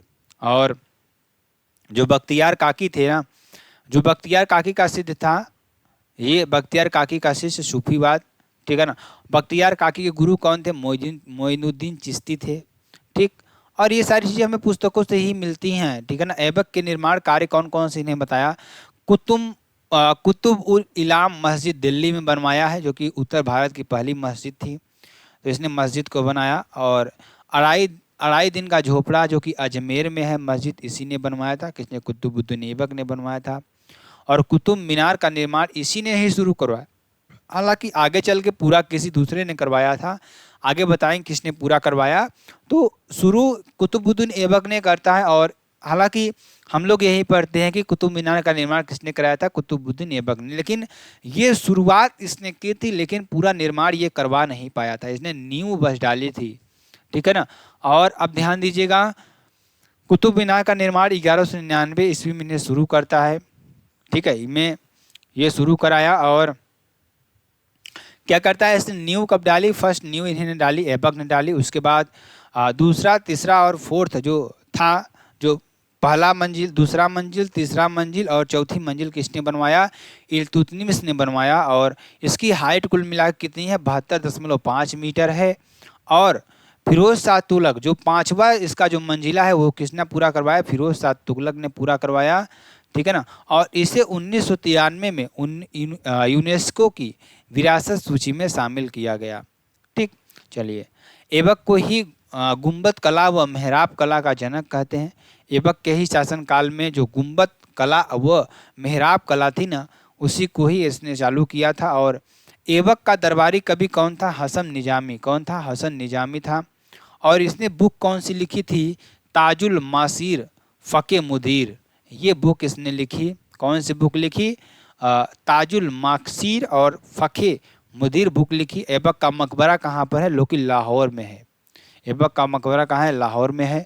और मैं बात करूँगा आराम सा, उसके बाद 1200, देखिए 1206 से लेकर 1210 तक कौन रहता है? कुतुबुद्दीन ऐबक रहता है। और ध्यान दीजिएगा, आराम शाह आता है। आराम शाह 1210 ईस्वी से 1211, बहुत ही छोटा, बहुत ही 1 साल का शासन करता है। और यह ऐबक का पुत्र था। कुतुबुद्दीन ऐबक का पुत्र कौन था है? और जब ऐबक की मृत्यु होती है तो इसका पुत्र कौन था? ऐबक था। और ऐबक का पुत्र जो था बहुत ही अयोग्य था, मतलब ये उतना योग्य नहीं था, इसलिए इसे इल्तुतमिश ने हराया जूड़ के युद्ध में। अब देखिए उस समय क्या था ना, जो मजबूत था वो शासन करता था, जो मजबूत है वो शासन करेगा। आज भी वैसा ही है, जो पैसे से मजबूत है ना वो शासन करेगा, बल से नहीं, पैसे से। ठीक, वो चीज़ों को अपने कंट्रोल में रखता है हमेशा। अब देखेंगे ऐबक का पुत्र क्या था? आराम शाह था, जिसने 1210 से 1211 तक शासन करता है। और इसे इल्तुतमिश ने हराया। कब? जूड़ के युद्ध में इल्तुतमिश ने हराया। और इल्तुतमिश जाकर गद्दी पर बैठता है और यह 1206 से लेकर 1236 ईस्वी तक शासन करता है। और इल्बरी जाति से ये संबंध रखता है। याद करिएगा, जो भी इल्तुतमिश आता है 1211 से लेकर 1236 ईस्वी तक, तो यह इल्बरी जाति से संबंध रखता है। कौन सी जाति से? इल्बरी जाति से संबंध रखता है। और इसे गुलामों का गुलाम कहा गया। जो इल्तुतमिश था ना, इसे गुलामों का गुलाम कहा गया। और इसे किसकी उपाधि दी जाती है? इसे उपाधि दी जाती है अमीर उल उमरा की उपाधि इसे दी जाती है। ठीक, किसकी उपाधि दी जाती है? अमीर उल उमरा की उपाधि दी जाती है। और इसके पिता कौन थे? इलम खां इसके पिता थे। कौन थे? इसके पिता कौन थे? इलम खां इसके पिता थे। इसकी राजधानी कहाँ थी? दिल्ली। यहाँ अपनी राजधानी को बनाता है। जबकि कुतुबुद्दीन ऐबक अपनी राजधानी कहाँ बनाया था? वो राजधानी अपनी बनाया था लाहौर में। ठीक है ना। और इसने अपनी राजधानी कहाँ बनाई? इल्तुतमिश ने 1211 से लेकर 1236 तक शासन करता है। इसने अपनी राजधानी कहाँ बनाई? दिल्ली में बनाई। और इल्तुतमिश को दिल्ली में सल्तनत काल का वास्तविक संस्थापक कहा जाता है। इल्तुतमिश को दिल्ली में सल्तनत काल का वास्तविक संस्थापक कहा जाता है। और जो इल्तुतमिश था ना, वो बदायूं का गवर्नर था। और इस इल्तुतमिश ने एकता प्रथा चलाई। एकता प्रथा आपने शुरू में भी पढ़ा होगा। एकता प्रथा क्या थी? एकता प्रथा वही थी जिसमें खेत के टुकड़े को दिया जाता था। ठीक है ना। और तुर्क ए चहलगामी, जिसमें 40 सरदार का गठन किया। इसने क्या किया था? तुर्क ए चहलगामी का निर्माण किया, जिसमें 40 सरदार, मजबूत सरदार रहा करते थे। कोई भी मैटर हो, ये 40 सरदार मिलकर लड़ते थे। ठीक है ना। इसीलिए इतने देर तक शासन कर पाया। इसने बहुत ही दिमाग लगाया था शासन करने के लिए कि आखिरकार हमें कोई हरा तो नहीं पाएगा। इसने बहुत सारे दिमाग लगाए और इसने क्या किया कि तुर्क ए चहलगामी का निर्माण कर दिया, जिसमें 40 सरदार इसने बनाए। ऐसे मजबूत सरदार बनाए कि कोई भी मुसीबत आए, कोई भी बाधा आए, 40 सरदार हमेशा खड़े रहते थे। ठीक है ना। और ये हमेशा मिलकर रहते थे। और आगरा में न्याय का घंटा लगवाया था इसने। न्याय का घंटा आगरा में ही लगवाया था। तो बहुत ही शातिर ये सरदार था इल्तुतमिश जो था। ठीक है ना। तो इल्तुतमिश के समय ही क्या था का इतिहास ध्यान दे। तारीख है फिरोज शाही में लिखा, लेखक बर्नी ने लिखा। तारीख है फिरोज शाही ने में लिखा, लेखक बर्नी ने लिखा। खलीफा से खिलहत प्राप्त करने वाला पहला सुल्तान बना। क्या? जो खलीफा था ना, खलीफा से खिलहत प्राप्त करने वाला क्या बना? एक सुल्तान बना, पहला सुल्तान बना। उसके बाद तराइन का द्वितीय युद्ध होता है। तराइन का प्रथम युद्ध 1191 में हुआ था ना। अब द्वितीय युद्ध होता है, किसके बीच होता है? तराइन का द्वितीय युद्ध 1215 एडी में यल्दौज को इल्तुतमिश ने हराया। देखिए यल्दौज भी किसका था? सिंध इसको क्षेत्र मिलता है। लेकिन जब इसका युद्ध होता है किससे? तराइन का द्वितीय युद्ध होता है 1215 में। किसके साथ? यल्दौज के साथ। और तभी इल्तुतमिश ने इसको हराया। मुद्रा वहाँ पे क्या चलती थी? जीतल और टका चलती थी। जीतल क्या था? चांदी और तांबा और चांदी का ठीक है ना। उसके बाद इल्तुतमिश के समय 1221 में मंगोलों का आक्रमण हुआ और नेतृत्व किसने किया था? चंगेज खान ने नेतृत्व किया था। इल्तुतमिश समय किसका आक्रमण होता है? मंगोलों का आक्रमण होता है। उसका जो नेतृत्व कर रहा था, कौन कर रहा था? चंगेज खान कर रहा था। अब एक प्रॉब्लम आती है इनके सामने, क्या आती है? उज्बेकिस्तान तुर्कमेनिस्तान, ये खारिज्म का शासक था और ये कहाँ से आता है? उज्बेकिस्तान तुर्कमेनिस्तान से आता है और खारिज्म का शासक था। हम अब देखिए मोहम्मद क्या होता है, ध्यान दीजिएगा, हारा मंगोलों से, ये जो था यानी का जो किससे हारा? मंगोलों से हारा। और किसका पुत्र था? जलालुद्दीन मकन बर्नी का पुत्र था। ठीक, उसके बाद मकबरा शैली का जनक किसे कहा जाता था? इल्तुतमिश को कहा जाता है। ठीक, ध्यान दीजिएगा, ध्यान दीजिएगा, आगे देखेंगे, बहुत ही इंपॉर्टेंट, बहुत ही महत्वपूर्ण, ठीक है ना। इल्तुतमिश तो था। ठीक, अब देखिए मकबरा शैली का जनक किसे कहा जाता है? इल्तुतमिश को कहा जाता है। और सुल्तान गढ़ी का मकबरा, पहला मकबरा दिल्ली में इसने बनवाया और इल्तुतमिश ने बड़े बेटे महमूद की याद में बनवाया था। ठीक, और टकसाल नाम सिक्कों पर लिखवाया। इन्होंने क्या किया? टकसाल जो नाम था ना, सिक्कों पर लिखवाया। और अतार कीन का दरवाज़ा जोधपुर में इल्तुतमिश ने ही बनवाया था। और इल्तुतमिश जो था बंगाल प्लस बिहार पर इसने क्या किया? विजय पाई। कब? 1225 से 1226 ईस्वी में ने क्या किया? सूबेदार अलाउद्दीन जानी को यहाँ पर बनाया। जब इसने बंगाल और बिहार को जीत लिया तो यहाँ का सूबेदार इसे किसने बनाया? अलाउद्दीन जानी को बनाया। ठीक, अब आता है क्या? उसका रुकबुद्दीन आता है। क्या आता है? रुकबुद्दीन आता है। उस समय अब इल्तुतमिश का शासनकाल समाप्त हो जाता है। अब 1236 से लेकर कब तक? 1236 में ही किसका आता है? रुकबुद्दीन का आता है, जो किसका होता है? जिसकी माँ क्या थी? शाह तुर्कन इसकी माँ थी और पिता इल्तुतमिश थे। अब विधवा और चरित्रहीन थी ये, जो शाह तुर्कन थी ना, ये विधवा थी और चरित्रहीन थी। ठीक, और अयोग्य आलसी शासक था। ये बहुत ही आलसी शासक था और अयोग्य था, मतलब योग्य नहीं था और इसने योग्यता अपनी नहीं सिद्ध कर पाया। तो अब देखिए क्या आती है? रजिया सुल्तान। इसने 7 महीने तक ही शासन किया था। कितने महीने तक? 7 महीने तक ही शासन किया था। उसके बाद आती हैं रजिया सुल्तान, ये इल्तुतमिश की ही बेटी थी। ठीक, और पहली मुस्लिम शासिका। अब सोचिए, ध्यान दीजिएगा, अब मैं बात कर रहा हूँ 1236 की। उस समय स्त्रियों की हालत देखिए। एक थी रजिया सुल्तान, जिन्होंने अपने पिता की गद्दी को छीनने के लिए किससे लड़ा था? किससे लड़ा था? ध्यान दीजिएगा, इसने रुकबुद्दीन फिरोज शाह से लड़ा था। ठीक, अब देखिए रजिया सुल्तान जो थी 1236 में गद्दी पर बैठती हैं और 1240 में ये क्या होती हैं? गद्दी से हटाई जाती हैं। और देखिए कैसे हटाई जाती हैं? इनके खिलाफ बहुत सी साजिशें होती हैं और जिस पर ये भरोसा करती हैं उसने ही धोखा दिया। और कौन धोखा दिया? चलिए आगे बढ़ते हैं। तुर्की इतिहास की पहली मुस्लिम शासिका थी ये और इल्तुतमिश की बेटी थी। ये किसकी बेटी थी? इल्तुतमिश की बेटी थी। षड्यंत्र का नेता एतकीन था। अब देखिए एतकीन जो था ना, एतकीन जो था अमीर हाजिब जिसे कहा जाता था, उस समय इसे अमीर हाजिब की उपाधि मिली थी। ये क्या करता है? रजिया सुल्तान के साथ धोखा करता है, षड्यंत्र रचता है और पहला विद्रोह करता है इनके साथ लाहौर प्लस मुल्तान से कबीर खां। इस विद्रोह करता है इनके विरुद्ध और रजिया कुल्हा और चोगा धारण करती थी।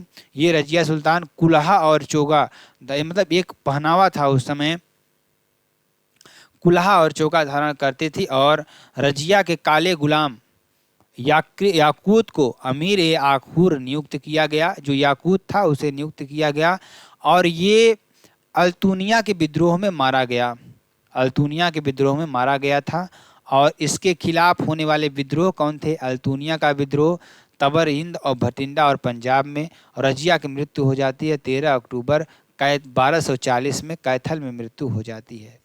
तो इनके साथ जो षड्यंत्र किया गया था वो एतकीन करता है। मुख्य षड्यंत्रकर्ता कौन होता है? एतकीन होता है। उसके बाद 1240 में आता है बहराम शाह, जो इल्तुतमिश का पुत्र था। पुत्री कौन थी? रजिया सुल्तान। और रजिया का भाई कौन था? बहराम शाह। बहराम शाह क्या करता है? उसकी बहन की मृत्यु जब होती है तो वो भी अपनी बहन की मृत्यु का बदला लेने के लिए एतकीन से, ध्यान दिएगा, जब होता है क्या, 1240 में 1242 में इसके गद्दी पर बैठाया जाता है और इल्तुतमिश का पुत्र था, रजिया का भाई भाई था और 1242 में इसकी हत्या कर दी जाती है। और उसके बाद इसने अपना नायब ममलुकात एतकीन को नियुक्त किया और एतकीन की हत्या कराई। इसने बाराम शाह ने ही एतकीन की हत्या कराई थी, ठीक। और अपनी बहन की बदला लेने के लिए और तैयब के नेतृत्व में मंगोलों को 1241 में आक्रमण में किया था और लाहौर को लूटा था। ये बहराम शाह क्या किया था, मतलब आक्रमण किया था और इसने ही लाहौर को लूटा था, ठीक। आगे चलते हैं, आगे देखेंगे। उसके बाद 1242 से 1246 तक कौन गद्दी पर बैठता है, रुकनुद्दीन फिरोज का पुत्र, ठीक। कौन बैठता है, रुकनुद्दीन फिरोज का पुत्र बैठता है और इसे किस्लू खां की उपाधि दी जाती है। शमसी कुलीन से ये शासन रखता था। और 8वां फिर कौन बैठता है, अथवा बैठता है नसीरुद्दीन महमूद। 1246 से लेकर 1266 तक 20 साल तक ये रहता है शासन में और इसने मेहनाज उस सिराज दिल्ली का काजी नियुक्त किया और इल्तुतमिश का ये पोता था, मतलब बेटे का बेटा था, ये महमूद का बेटा था, ठीक। महमूद कौन था, महमूद शाह देखिए रुकनुद्दीन का फिरोज का पुत्र था, मतलब ध्यान दीजिएगा इल्तुतमिश का जो पुत्र था कौन था, बहराम शाह, ठीक है ना, बहराम शाह। और जो रुकनुद्दीन था, महमूद शाह जो था वो रुकनुद्दीन फिरोज का क्या था, पुत्र था और किस्नू खां, ठीक है। और जो नसीरुद्दीन महमूद है वो इल्तुतमिश का क्या था, पोता था, जो कि महमूद का बेटा था। और सल्तनत काल का इसे औरंगजेब कहा जाता है इसे, क्योंकि ये लंबा शासन किया, इसने 20 साल तक शासन किया और ये कम समय नहीं होता है। उस समय ज़माने में इतनी मार काट या एक दूसरे को मारना काटना, अब सोचिए ये लोग कितने दिमाग से रहते होंगे। और ये शासन करता है 1246 से लेकर 1266 ईस्वी तक और सल्तनत काल का औरंगजेब इसे कहा गया। और टोपी सीकर जीवन व्यतीत करता था, ये टोपी सीकर जीवन व्यतीत करता था। और नायब ए ममलुकात किसे बनाया, बलबन को। आगे चल के बलबन भी शासन करेगा, देखिए कैसे करता है। इसने क्या बनाया, अपना जो नायब ए ममलुकात था वो महमूद बलबन को बनाता। महमूद बलबन का ये दामाद था, मतलब इसकी बेटी से शादी करता है कौन, जो हमारा कौन था, ये नसीरुद्दीन महमूद, ठीक। अब शमसी वंश का खात्मा होता है और प्रथम इल्बरी वंश का खात्मा होता है। अब बैठता है गद्दी पर सबसे क्रूर शासक। अगर आप इस इतिहास को उठाकर देखेंगे तो सबसे क्रूर शासक यही था। 1266 से लेकर 87 तक ही गद्दी पर रहता है। और अब देखिए इस शासन काल का द्वितीय इल्बरी वंश का शुरुआत माना जाता था और कुतुबी वंश ऐबक 1210 से 1211, फर्स्ट इल्बरी वंश इल्तूत 1211 से 1266। अब होता है बलमनी वंश का निर्माण होता है। जब बलबन गद्दी पर बैठता है तो क्या करता है, यह बलमनी वंश का निर्माण करता है। इसने एक अपनी वंश बनाया, अपना एक पूरा डायनेस्टी बनाई और इसका पूरा नाम क्या था, गयासुद्दीन बलमन था।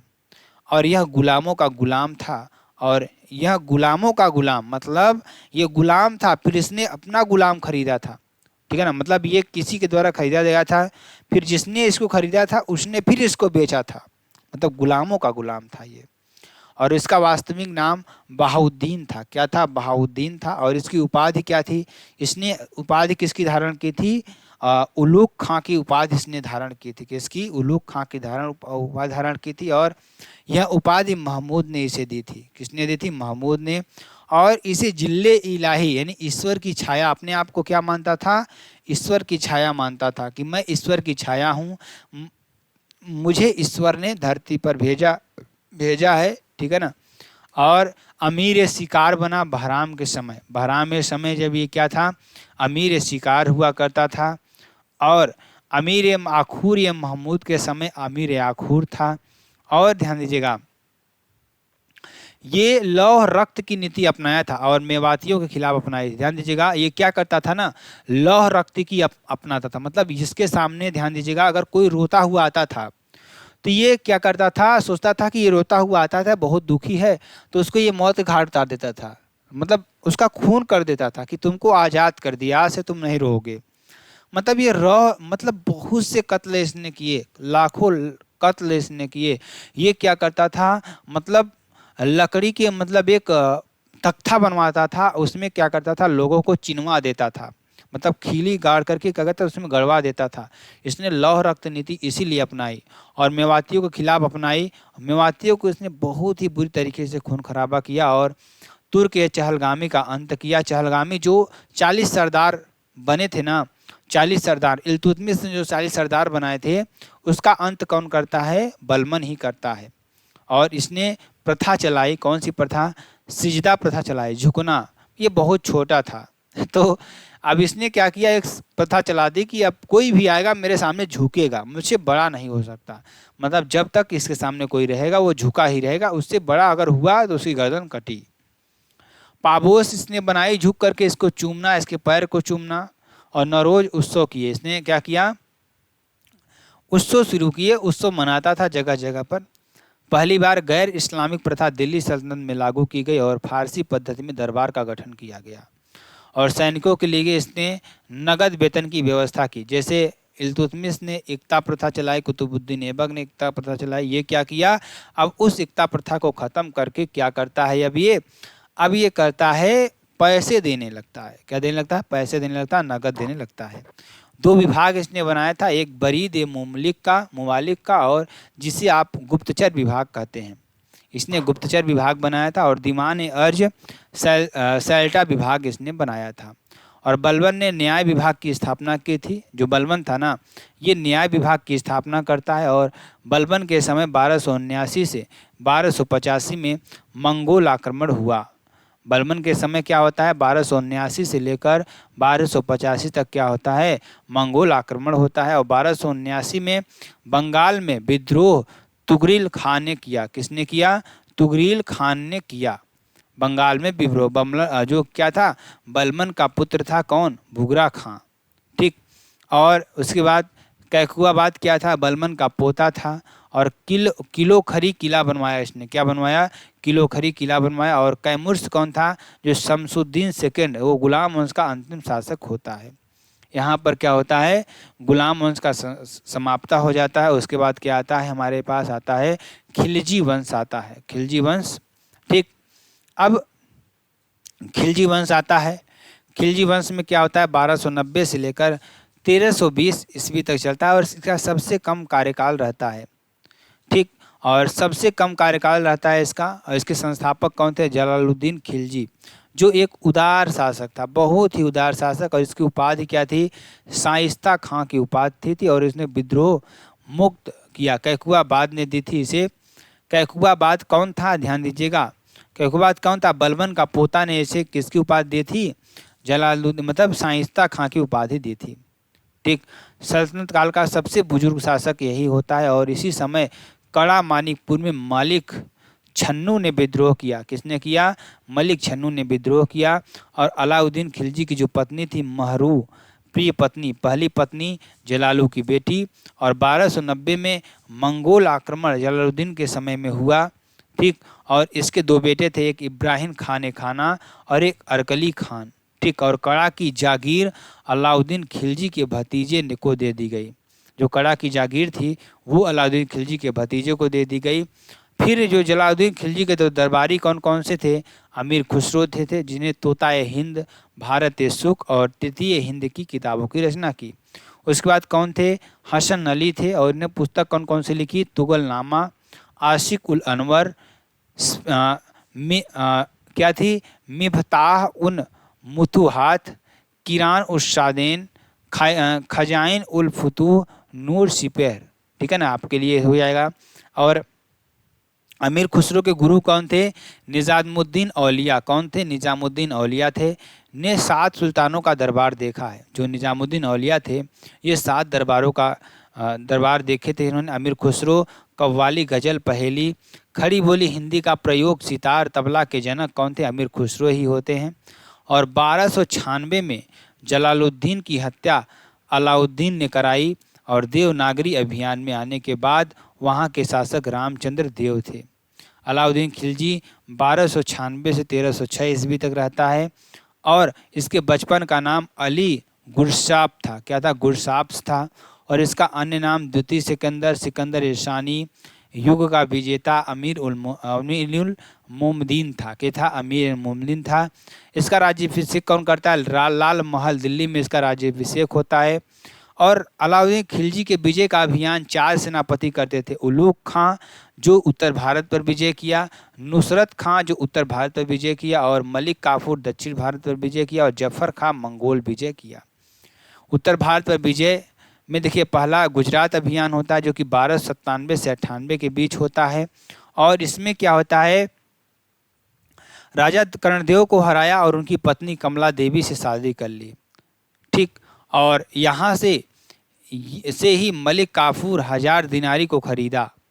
ठीक है ना, हिंदू, ठीक है ना। रणथंभौर अभियान होता है 1301 ईस्वी में, राजपुताना जो ये रणथंभौर था। और हमीर चौहान की पत्नी रंगा देवी ने जौहर कर लिया।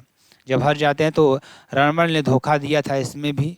ठीक, और चित्तौड़ का अभियान होता है 1303 ईस्वी में। यहाँ पर खिजराबाद के बेटे खिजर खान ने किया था। और राजा रतन सिंह की पत्नी नागमती पहली, जो दूसरी पत्नी पद्मिनी थी, इन्होंने क्या किया था, जौहर कर लिया। इसके ऊपर लिखी गई पुस्तक पद्मावत जायसी ने लिखी है। 2 सेनापति इसके रहते थे, गोरा और बादल। ठीक, उसके बाद मालवा का अभियान होता है 1305 ईस्वी में। महलक देव हार गए थे इसमें। ठीक, और उसके बाद आता है खिलजी वंश पार्ट 4 में दक्षिण भारत पर विजय होता है। इसने दक्षिण भारत पर विजय किसने किया? दक्षिण भारत पर विजय श्रेय मलिक काफूर को जाता है। और दक्षिण भारत का विजय अभियान पहला कौन था? मलिक काफूर जो था उसने पहला अभियान क्या करता है? देवगिरी पर करता है, जो कि रामचंद्र वहाँ पर थे। और 1296 में स्वयं करता है। तेलंगाना पर करता है, प्रताप रुद्रदेव को हराता है 1309 में। और होयसल वीर बल्लाल 1310 ईस्वी में हराता है। और पांड्य सुंदर व वीर पांड्य को 1311 ईस्वी में हराता है। उसके बाद अलाउद्दीन के कार्य आते हैं। इसके कार्य क्या क्या थे?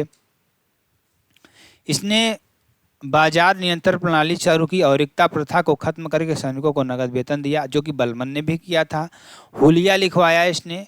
और घोड़ा दागने की प्रथा, मतलब ये क्या किया, घोड़ा दागने की प्रथा चालू कर दिया। मतलब जिनके घोड़ों को ये रखता था ना, वो लोग क्या करते थे कि घोड़ों को क्या करते थे, भाड़े पर उठा देते थे। और पुनः इससे क्या होते थे, घोड़े कमज़ोर हो जाते थे, युद्ध के लायक नहीं बचते थे। तो इसने एक दिमाग लगाया कि घोड़ों को दागने की प्रथा चालू कर दी। इसके साथ इसके सेना में जो घोड़े कार्य करते थे वो किसी भाड़े में नहीं जाएंगे और न किसी सवारी करेंगे, वो सिर्फ युद्ध के लिए ही यूज होंगे। इसने अपने घोड़े को दगवा दिया और उस समय क्या किया, घोड़े दागने की प्रथा शुरू हुई। और उसमें क्या होता है कि ध्यान दीजिएगा, घोड़ा दगा रहता था। अगर कहीं पर इसके सेनापति देख लिए कि घोड़ा दगा हुआ है, ये तो इसका घोड़ा है, तो उस समय उसको सजा दी जाती थी। भू राजस्व यानी 50% खराज कर इसने लगाया। मतलब इसने भू राजस्व कर लगाया, मतलब जितनी भी उत्पादन होगा उसके 50% उसको आपको देना होगा। खुम्स कर इसने लगाया, लूट का जितना भी लूट का माल होगा 4/5 कर दिया जाएगा। और दान की भूमि को खालसा कहा गया। ठीक, खुदा विभाग इसने बनाया था, जिसमें दीवान विरासत जो वित्त विभाग रहा करता था।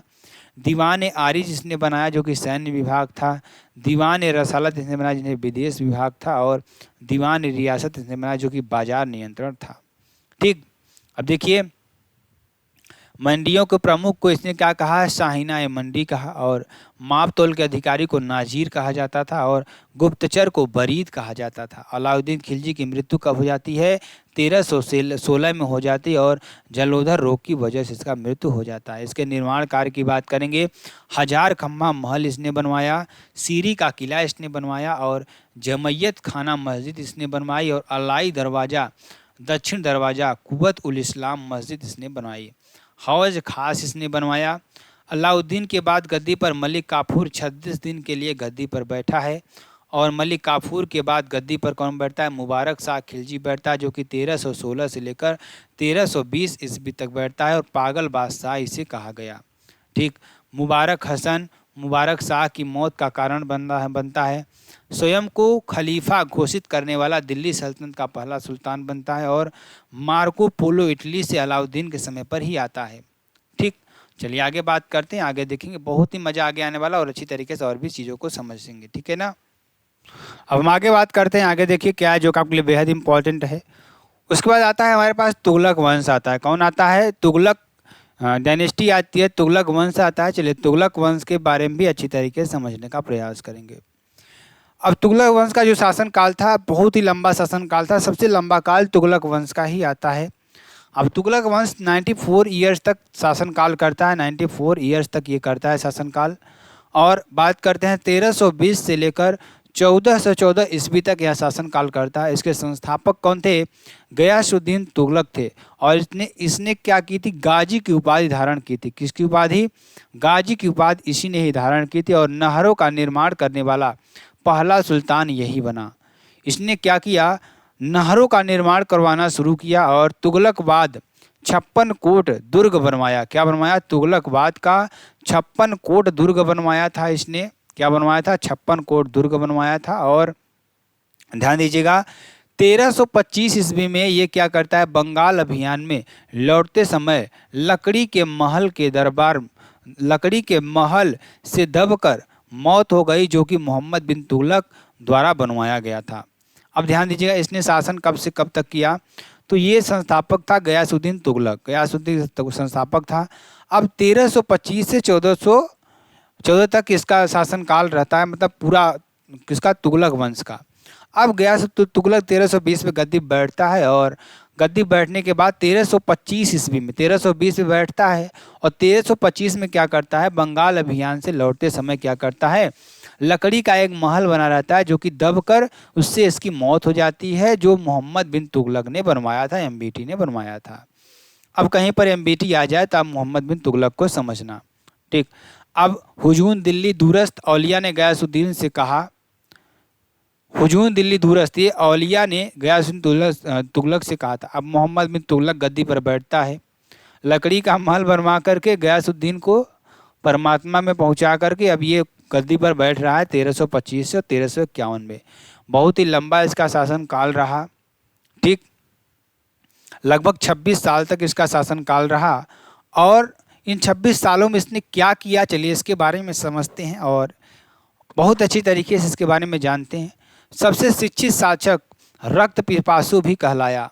ये सबसे शिक्षित शासक था और ये रक्त पिपासु भी कहलाया। और इसका अन्य नाम क्या था? मलिक फ़खरुद्दीन। इसका बचपन का नाम जूना खां और उलूग खां था। इसके बचपन का नाम क्या था? जूना खां था और उलूग खां था। ये मलिक फ़खरुद्दीन इसका बचपन का नाम था। और तुगलक वंश की बात करेंगे, मोहम्मद बिन तुगलक 1325 से 1351 ईस्वी तक बैठता है। इसके 4 असफल प्रयोग रहे। कौन कौन से? राजधानी परिवर्तन, मतलब 1327 में से राजधानी को परिवर्तन किया। दिल्ली से देवगिरी कर करके इसे नाम बदलकर दौलताबाद कर दिया। और इसने क्या किया? 1329 ईस्वी में क्या किया? सांकेतिक मुद्रा का निर्माण कराया और जिसे कांसे से बनवाया और कांसे की बनी रहती थी।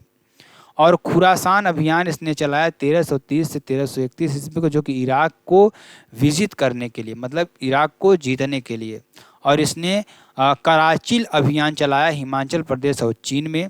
और 2 आब कर में वृद्धि कर करके 1/2 कर दिया। ठीक, और किसानों के लिए दीवान ए अमीर को ही बनवाया। ठीक, और इसी के समय इब्न बतूता यानी मोरक्को से 1333 में आया और इसकी विद्वता से खुश होकर एमबीटी ने इसे दिल्ली का काजी बनाया। वह अपना दूत बनाकर चीन भेजा। ध्यान दीजिएगा कौन आता? इब्न बतूता आता है और 1333 में आया और इसकी विद्वता से खुश होकर एमबीटी ने इसे दिल्ली का काजी बनाया। वह अपना दूत बनाकर क्या किया? चीन में भेज दिया। अब इसने किताब कौन कौन सी लिखी? ध्यान दीजिएगा, किताब उल रहला इसने लिखा। और एमबीटी के समय 1300 यानी मोहम्मद बिन तुगलक के समय 1336 में राय बंधुओं ने हरिहर व बुक्का की विजयनगर साम्राज्य की स्थापना की। ठीक, और इसने गुरु कौन थे? विद्याधर थे। ठीक है ना। राजधानी इसने अपनी कहाँ बनाई? हम्पी बनाई थी। तो एमबीटी ने समय जो 1347 में हसन गंगू ने बहमनी साम्राज्य की स्थापना की। तो उसके बाद क्या आता है? 1351 ईस्वी आती है, जिसमें 1351 से 1388 फिरोज शाह तुगलक शासन में आता है। और 1388 में क्या होता है कि सिकंदर लोधी व औरंगजेब का अग्रगामी था। ये किसका? सिकंदर लोधी व औरंगजेब का अग्रगामी था। और सल्तनत काल का अकबर इसे कहा जाता था, इलियट कहा। और इसका वास्तविक नाम कमालुद्दीन फिरोज था।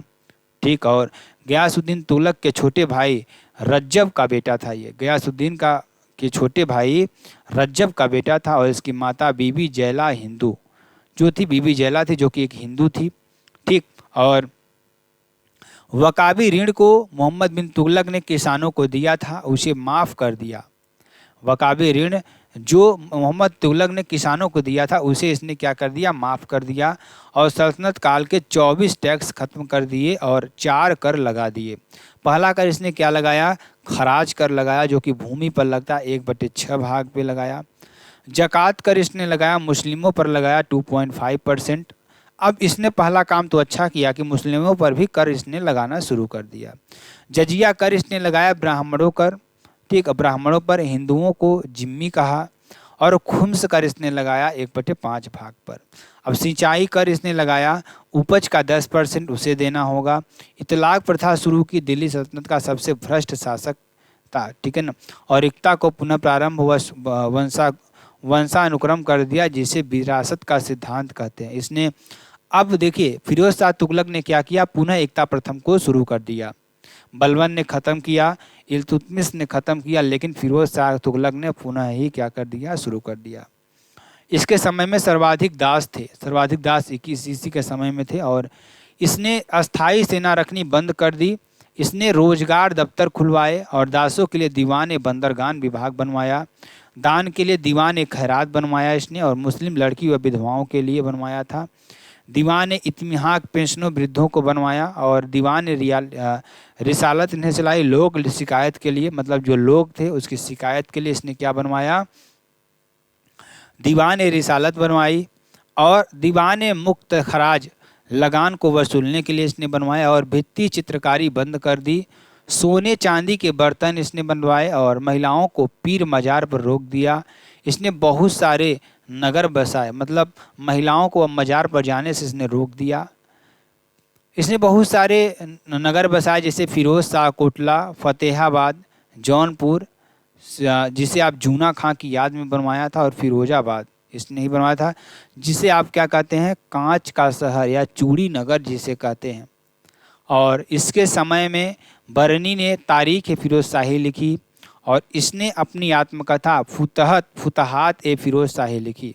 इसने चांदी का ससन गनी सिक्का चलवाया। और इसया अशोक के 2 स्तंभों को दिल्ली लाया।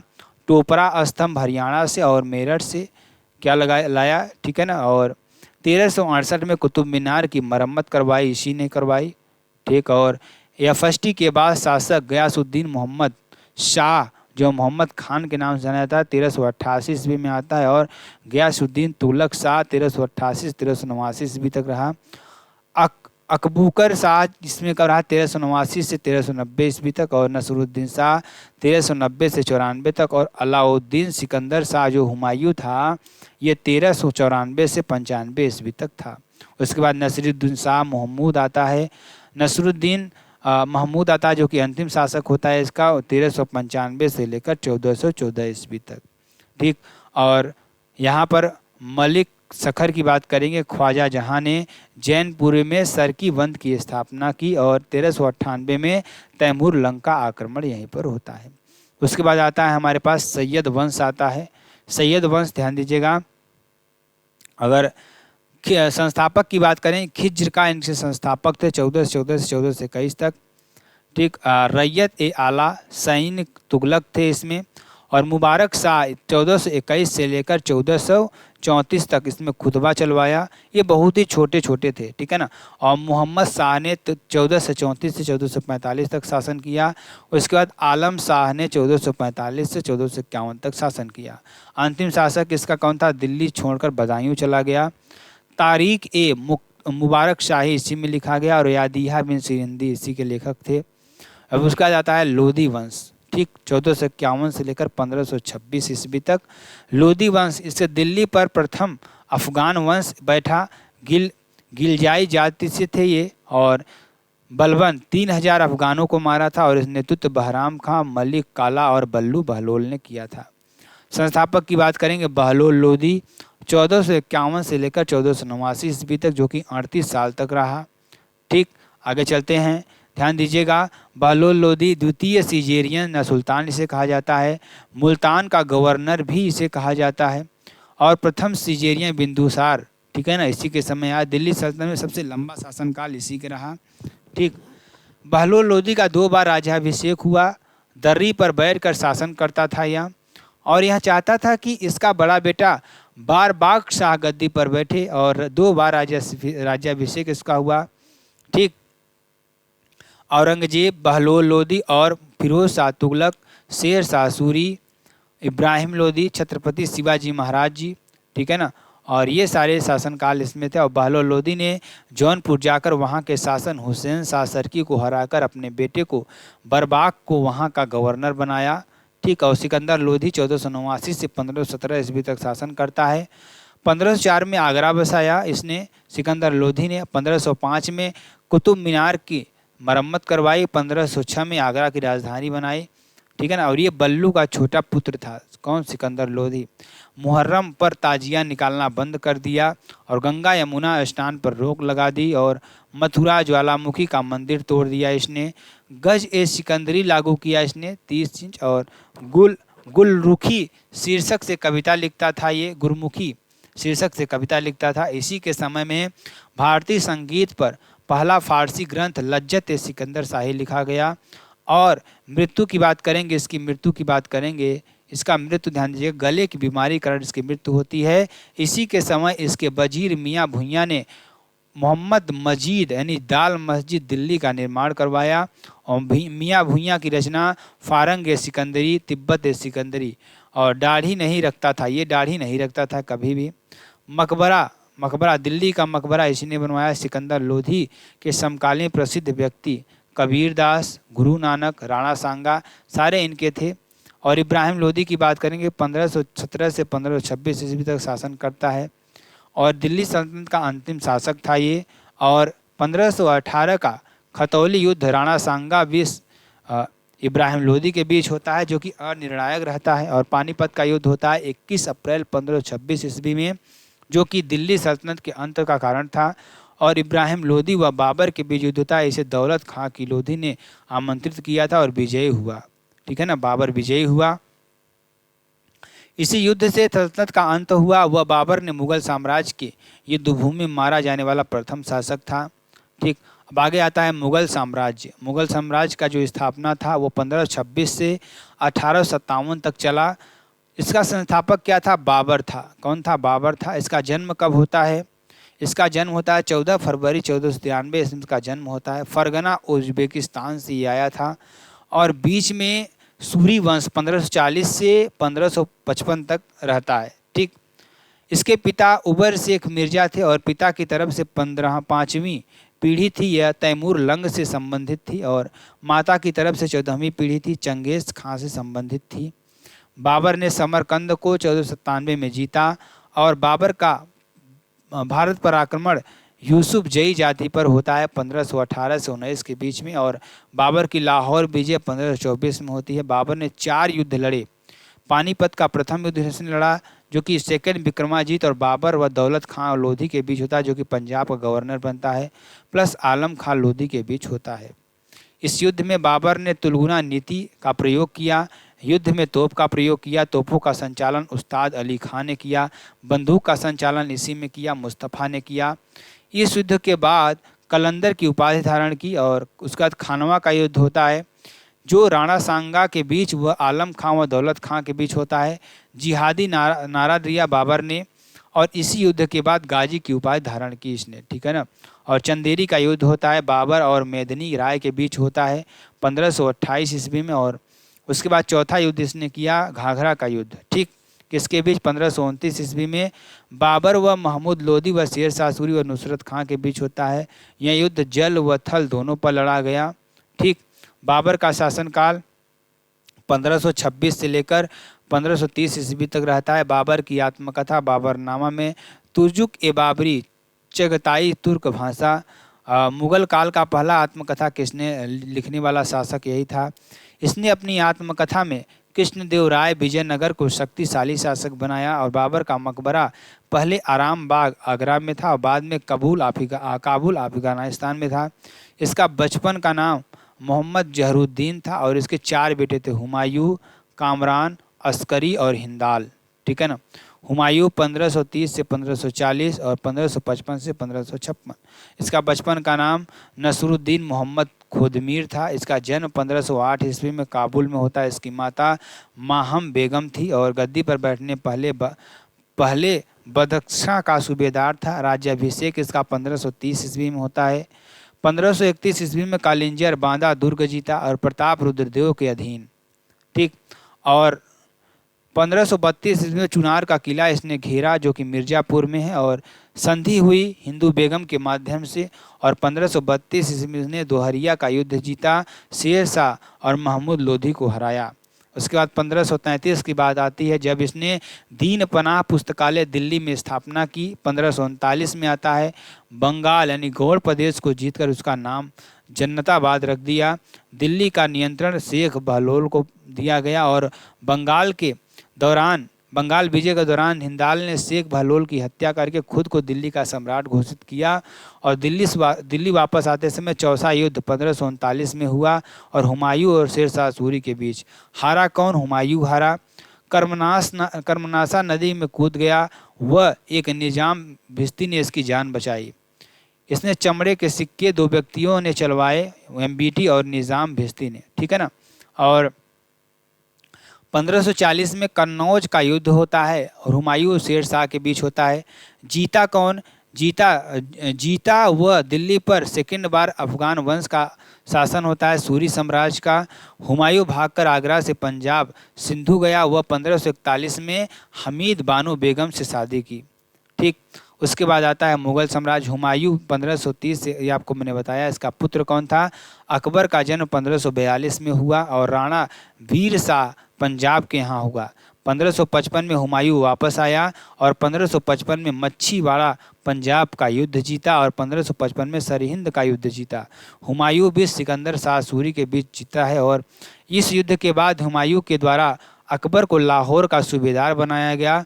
1556 में हुमायूं की दीन पनाह पुस्तकालय में सीढ़ियों से गिरकर मृत्यु हो जाती है और स्टेनले लेनपूल हुमायूं के जीवन को लड़खड़ाता जीवन कहा। फारसी भाषा में हुमायूं नामा की रचना गुलबदन बेगम चचेरी क्या थी यहाँ पर ध्यान दीजिएगा। हुमायूं का मकबरा कहाँ पर है? दिल्ली में है। ठीक है ना। चलिए आगे चलेंगे।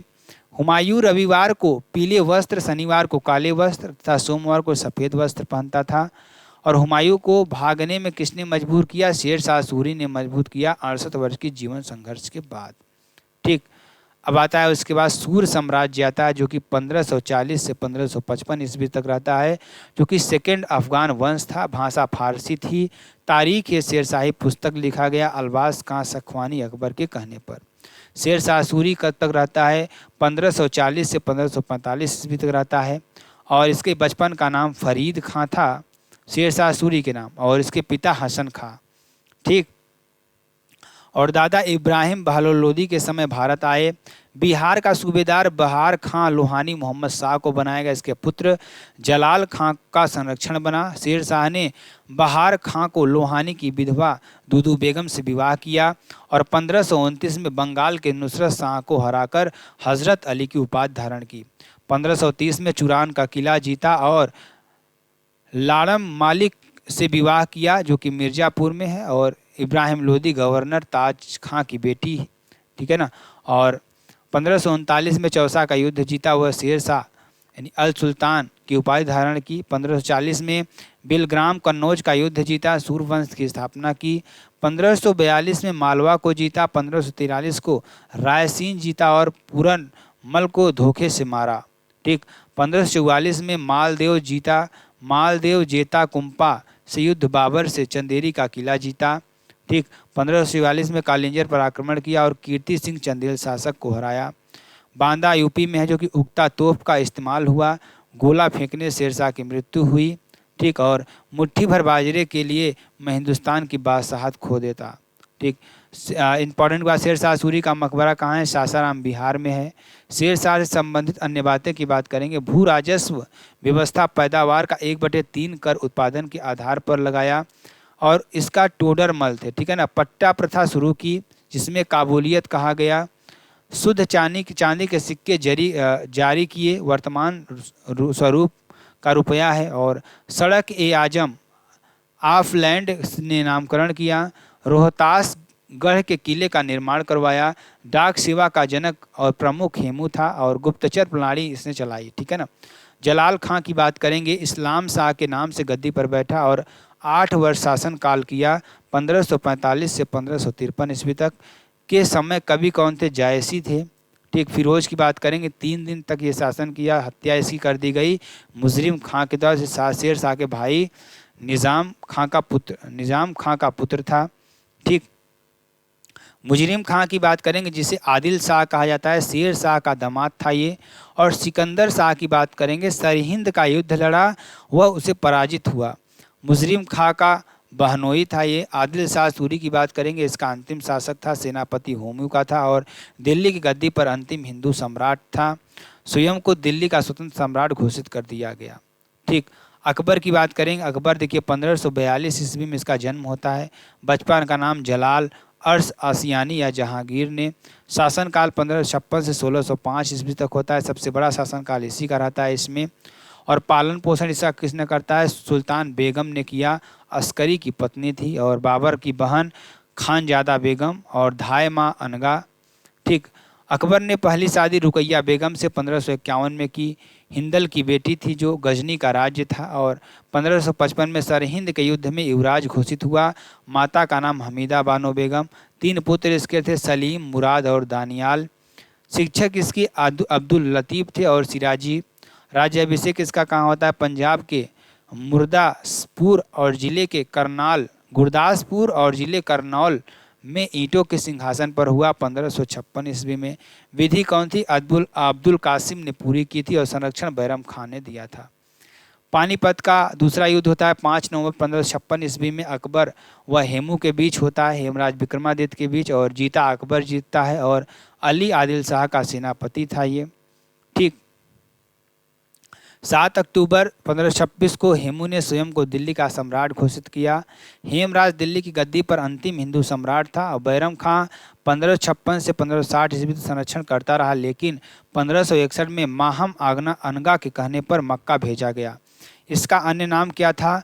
खान बाबा था। और माहम अनगा का पुत्र जीजी अनगा का पुत्र कौन था? माहम अनगा का पुत्र अधम खां और इसका पुत्र कौन था? मिर्जा अजीब कोका। और इसका अकबर का दोमुहा भाई था और खान आजम, इसका कौन था? खान आजम, ठीक है ना। मक्का जाते समय बैरम खां की हत्या मुबारक शाह ने कर दी पाटन गुजरात में। और इसके बाद बैरम खां की पत्नी सलीना बेगम ने अकबर ने शादी कर ली और उसके पुत्र अब्दुल रहीम खान ने खाना को पुत्र का दर्जा दिया। इसकी हत्या के बाद 2 प्रधानमंत्री नियुक्त किए गए, पहला माहम अनगा और शियाबुद्दीन को। अकबर के कार्य की बात करेंगे तो 1560 में 1562 में पेटीकोट शासन, स्त्रैण शासन और पदान शासन और हरमदल शासन को चलाया। 1562 में अकबर ने हरमदल को मुक्त हुआ और 1565 में बाल विवाह, दास प्रथा और सती प्रथा को खत्म किया। 1563 में तीर्थ यात्रा खत्म किया और 1564 में जजिया कर को खत्म करके अकबर के खिलाफ विद्रोह हुआ। और 1575 में इबादत खां का निर्माण कराया और इबादत खाना का निर्माण कराया। पर्चा घर बृहस्पतिवार को जैन धर्म गुरु से मिला सतीश चंद्र, भानुचंद्र, विजयी सेन सूरी और हरि विजय सूरी से। ईसाई गुरु से मिला मोना सीरेट से और हिंदू गुरु से मिला पुरुषोत्तम दास से। 1579 ईस्वी में मजहर की घोषणा सम्राट का आदेश सबसे ऊपर था। और 1542 में दहसाला प्रथा टोडरमल द्वारा शुरू की गई, जो कि वित्त मंत्री अकबर के थे। महाराणा प्रताप हल्दी घाटी का युद्ध होता है, अकबर से होता है। नेतृत्व कौन करता है? हकीम खां, राणा पूंजा सोलंकी व भामा शाह। और नेतृत्व इसमें कौन करता है? मान सिंह व आसफ खान नेतृत्व करते हैं। और 18 जून 1576 ईस्वी को होता है, ठीक। चलिए आगे जो हल्दी घाटी का युद्ध होता है 1576 ईस्वी में, और महाराणा प्रताप और अकबर के बीच, मानसिंह व आसफ खां के बीच और हकीम खां के बीच होता है। वीर महाराणा प्रताप जी 1540 से 1597 ईस्वी तक, परदादा इसके बप्पा रावल और दादा राणा सांगा, पिता उदय सिंह राणा सांगा और उनकी पत्नी कर्णावती के पुत्र थे। माता इसकी जयंती बाई और सिसोदिया वंश से संबंध रखते थे। इनका जन्म स्थान कुंभलगढ़ में हुआ था। इनका घोड़ा चेतक था और राज्याभिषेक इनका कब होता है? 3 मार्च 1572 ईस्वी को होता है। हाथी राम प्रसाद इनका था और 1582 ईस्वी में दिवेर युद्ध और मेवाड़ का मैराथन, ठीक है ना। और इन्होंने क्या किया था? गोरिल्ला युद्ध नीति अपनाई थी महाराणा प्रताप ने। अकबर की बात करेंगे 1556 से लेकर 1605 ईस्वी तक शासन करता है और मन सबदारी प्रथा 1575 में शुरू की। 1582 में दीन इलाही धर्म चलाया। कुल 19 लोगों ने अपनाया था, एकमात्र बीरबल राजा थे हिंदू राजा। 1582 में इबादत खाना को बंद कर दिया गया। ठीक, चलिए आगे चलते हैं, ध्यान दीजिएगा। स्टीफेंस जो पहला मिशनरी धर्म प्रचारक भारत आने वाला है, और स्टीफेंस थॉमस 1583 में रसाल्फ फिच भारत आया, दूसरा अंग्रेज भारत आने वाला। 1583 में राम सीता आकृति के सिक्के चलाए। और अकबर के विजय अभियान की बात करेंगे तो ध्यान दीजिएगा। 1561 में मालवा जीता, साम्राज्य का विस्तार के लिए पहला युद्ध किया और 1562 में आमेर को मिलाया। ठीक, और इसका बेटा भगवान दास, बेटा मान सिंह 7000 का मनसब बनवाया, ठीक है ना। और इसकी बेटी हरखाबाई जोधाबाई और शादी अकबर से की, 5000 का मनसब बनवाया, ठीक है ना। चलिए आगे चलेंगे। 1564 में गोंडवाना क्षेत्र जीता, आसफ खान नेतृत्व करता था यहाँ पर, ठीक। और रानी दुर्गावती पति संग्राम शाह पुत्र वीर नारायण, और 1568 में मेवाड़ का अभियान ये करता है, राणा उदय सिंह वहाँ के थे राजा। 1569 में रणथंभौर जीता। 1570 में जैसलमेर बीकानेर जीता और 1571 में गुजरात अभियान चलाया। शासक मुजफ्फर थर्ड और द्रुतगामी अभियान स्मिथ ने कहा। इसी अभियान के बाद फतेहपुर सीकरी आगरा की स्थापना 1575 ईस्वी में की गई। 1581 में काबुल जीता, क्या जीता? काबुल जीता। 1585 में कश्मीर अभियान होता है और 1591 में सिंध जीतता है, क्या जीतता है? सिंध जीता। और 1600 में अहमदनगर बीजापुर शासिका चांद बीबी थी और 1600 युग में असीरगढ़ का अभियान होता, अंतिम शासक अभियान था, ठीक। और अकबर के समय प्रांत 15 थे। अकबर की स्थापत्य कला की बात करेंगे तो हुमायूं का मकबरा दिल्ली की मरम्मत कराई, फतेहपुर सीकरी की स्थापना की, आगरा का किला बनवाया, दीवान ए खास बनवाया, 1602 में बुलंद दरवाज़ा बनवाया, 1583 में इलाहाबाद का किला बनवाया और पंचमहल बनवाया। अकबर का मकबरा सिकंदराबाद यानी कि आगरा में है और अकबर की मृत्यु 1605 ईस्वी में अतिसार के वजह से हो जाती है। अकबर के नवरत्न की बात करेंगे बीरबल, इनकी मृत्यु 1585 ईस्वी में होती है, जन्म 1528 कानपुर में होता है। अबुल फजल की बात करेंगे, अकबरनामा पुस्तक लिखी और इनका 3rd भाग आईने अकबरी फारसी भाषा में लिखा गया। फैजी चिकित्सक यानी टोडरमल राजस्व मंत्री थे।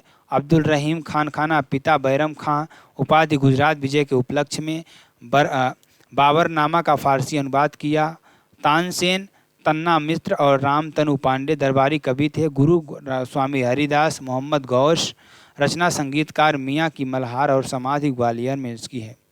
मान सिंह मुल्ला दो प्याजा फ़कीर अलाउद्दीन महाभारत रामायण फारसी में अनुवाद बदाऊनी ने किया। और अकबर ने जगत गुरु की उपाधि हरि विजय सूरी को दी, योग गुरु की उपाधि जीनभद्र सूरी को दी। सूर्य नमस्कार दस्तूरी जी राणा ने शुरू किया। और कवि क्या थे? तुलसीदास समकीलन कवि थे। अकबर अब्दुल नबी की चप्पलें अपने सिर पर उठाता था, ठीक है ना। अब आते हैं जहांगीर की बात करते हैं। जहांगीर को हम क्या करेंगे? जहांगीर के बारे में पढ़ते हैं, ध्यान दीजिएगा। अब हम जहांगीर को ध्यान दीजिएगा पढ़ेंगे जहांगीर के बारे में। तो जहांगीर के बचपन का नाम सलीम था। इनकी माता जोधाबाई आमेर जिसे अकबर ने जिससे विवाह किया था, पिता अकबर थे। और पुत्र इनके खुसरो मान सिंह की बहन यानी खुसरो माता मान भाई, ठीक। खुर्रम माता जोधाबाई उदयपुर और परवेज सहियार, ठीक है ना, इनके पुत्र थे। 1606 में खुसरो ने जहांगीर के खिलाफ विद्रोह किया। खुसरो का साथ देने वाले कौन कौन से थे? अब्दुल रहीम लाहौर का दीवान, हसन बेग आगरा का दीवान और सिखों के 5 गुरु अर्जुन देव। इनकी हत्या जहांगीर ने करवाई। 1611 में मेहरुन्निमा की शादी जहांगीर से हुई और शेर अफगान की विधवा थी। और इनकी बेटी लाडली बेगम की शादी शहरयार से करवा दी गई और खान ए सामा की उपाधि दी गई। इनके भाई आसफ खां, ठीक है ना, जहांगीर द्वारा उपाधि दी गई एतमादुद्दौला और जहांगीर ने दी मिर्जा ब्यास्त को, ठीक है ना। एतमादुद्दौला का मकबरा कहाँ पर है? आगरा यूपी में है और नूरजहां ने बनवाया था। सफ़ेद संगमरमर से बनी पहली इमारत, इसमें पित्रा शैली का इस्तेमाल हुआ। इसको बेबी ताज भी कहते हैं। मेहरुन्निमा की माता अस्मत बेगम, गुलाम से इत्र की विधि और नूर ए जहाँ की उपाधि जहांगीर ने दी। सलीम ने न्याय की जंजीर के लिए जाना जाता है और इस जंजीर में 60 घंटियाँ थी, यहाँ आगरा में है। जहांगीर ने ही अंग्रेज़ों को व्यापार के लिए दस्तावेज दिया। जहांगीर के समय आने वाले अंग्रेज 1608 में हाकिम सूरत आया।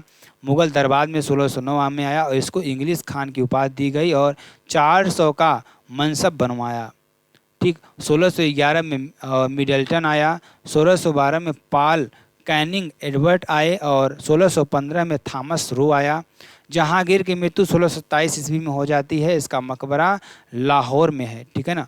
जहांगीर की आत्मकथा की बात करेंगे तो तुजुक ए जहांगीरी फारसी भाषा में है, पूरा किया मोती बिंद खां ने। जहांगीर का समय चित्रकला व स्वर्णकाल था। चित्रकार फर्रुख बेग दौलत खां था, ठीक है ना। जहांगीर की मृत्यु के समय सिर्फ 2 पुत्र खुर्रम व शहरयार थे जो कि शाहजहां के पुत्र थे, ठीक है ना। चलिए आगे चलते हैं,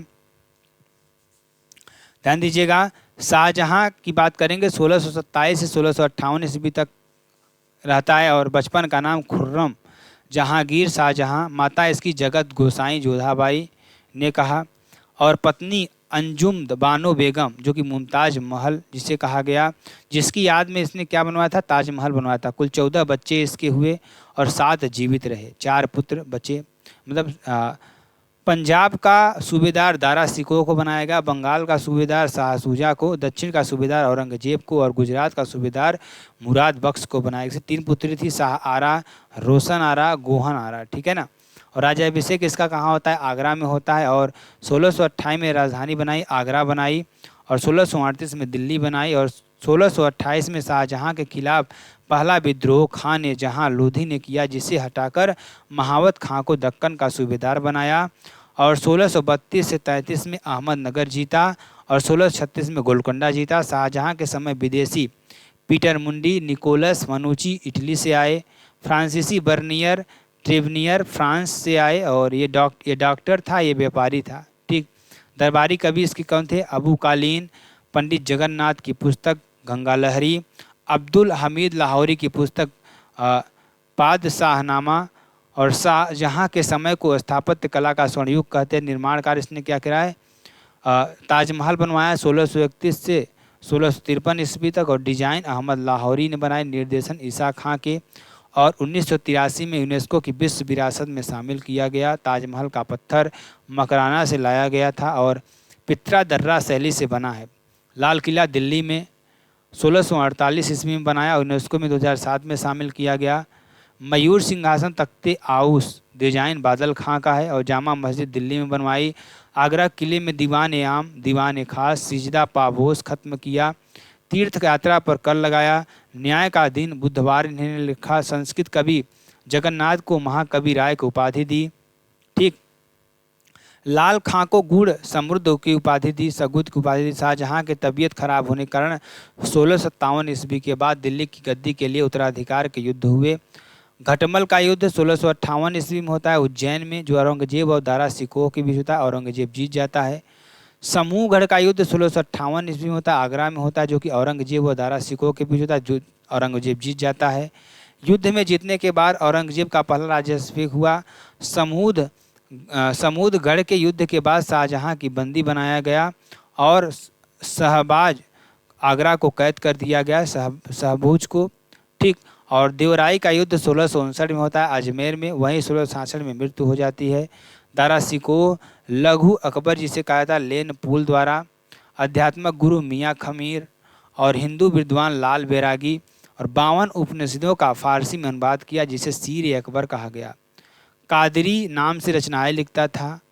योग की रचना नज्म उल बहरीन, योग वशिष्ठ व भगवत गीता का फारसी में अनुवाद किया, और शाह इकबाल इसी का नाम था। तो इतना आपको फर्स्ट पार्ट में हम देंगे, और नेक्स्ट पार्ट में ध्यान दीजिएगा क्योंकि वीडियो बहुत लंबी हो जाएगा, आप लोग देखेंगे भी नहीं, ठीक है ना।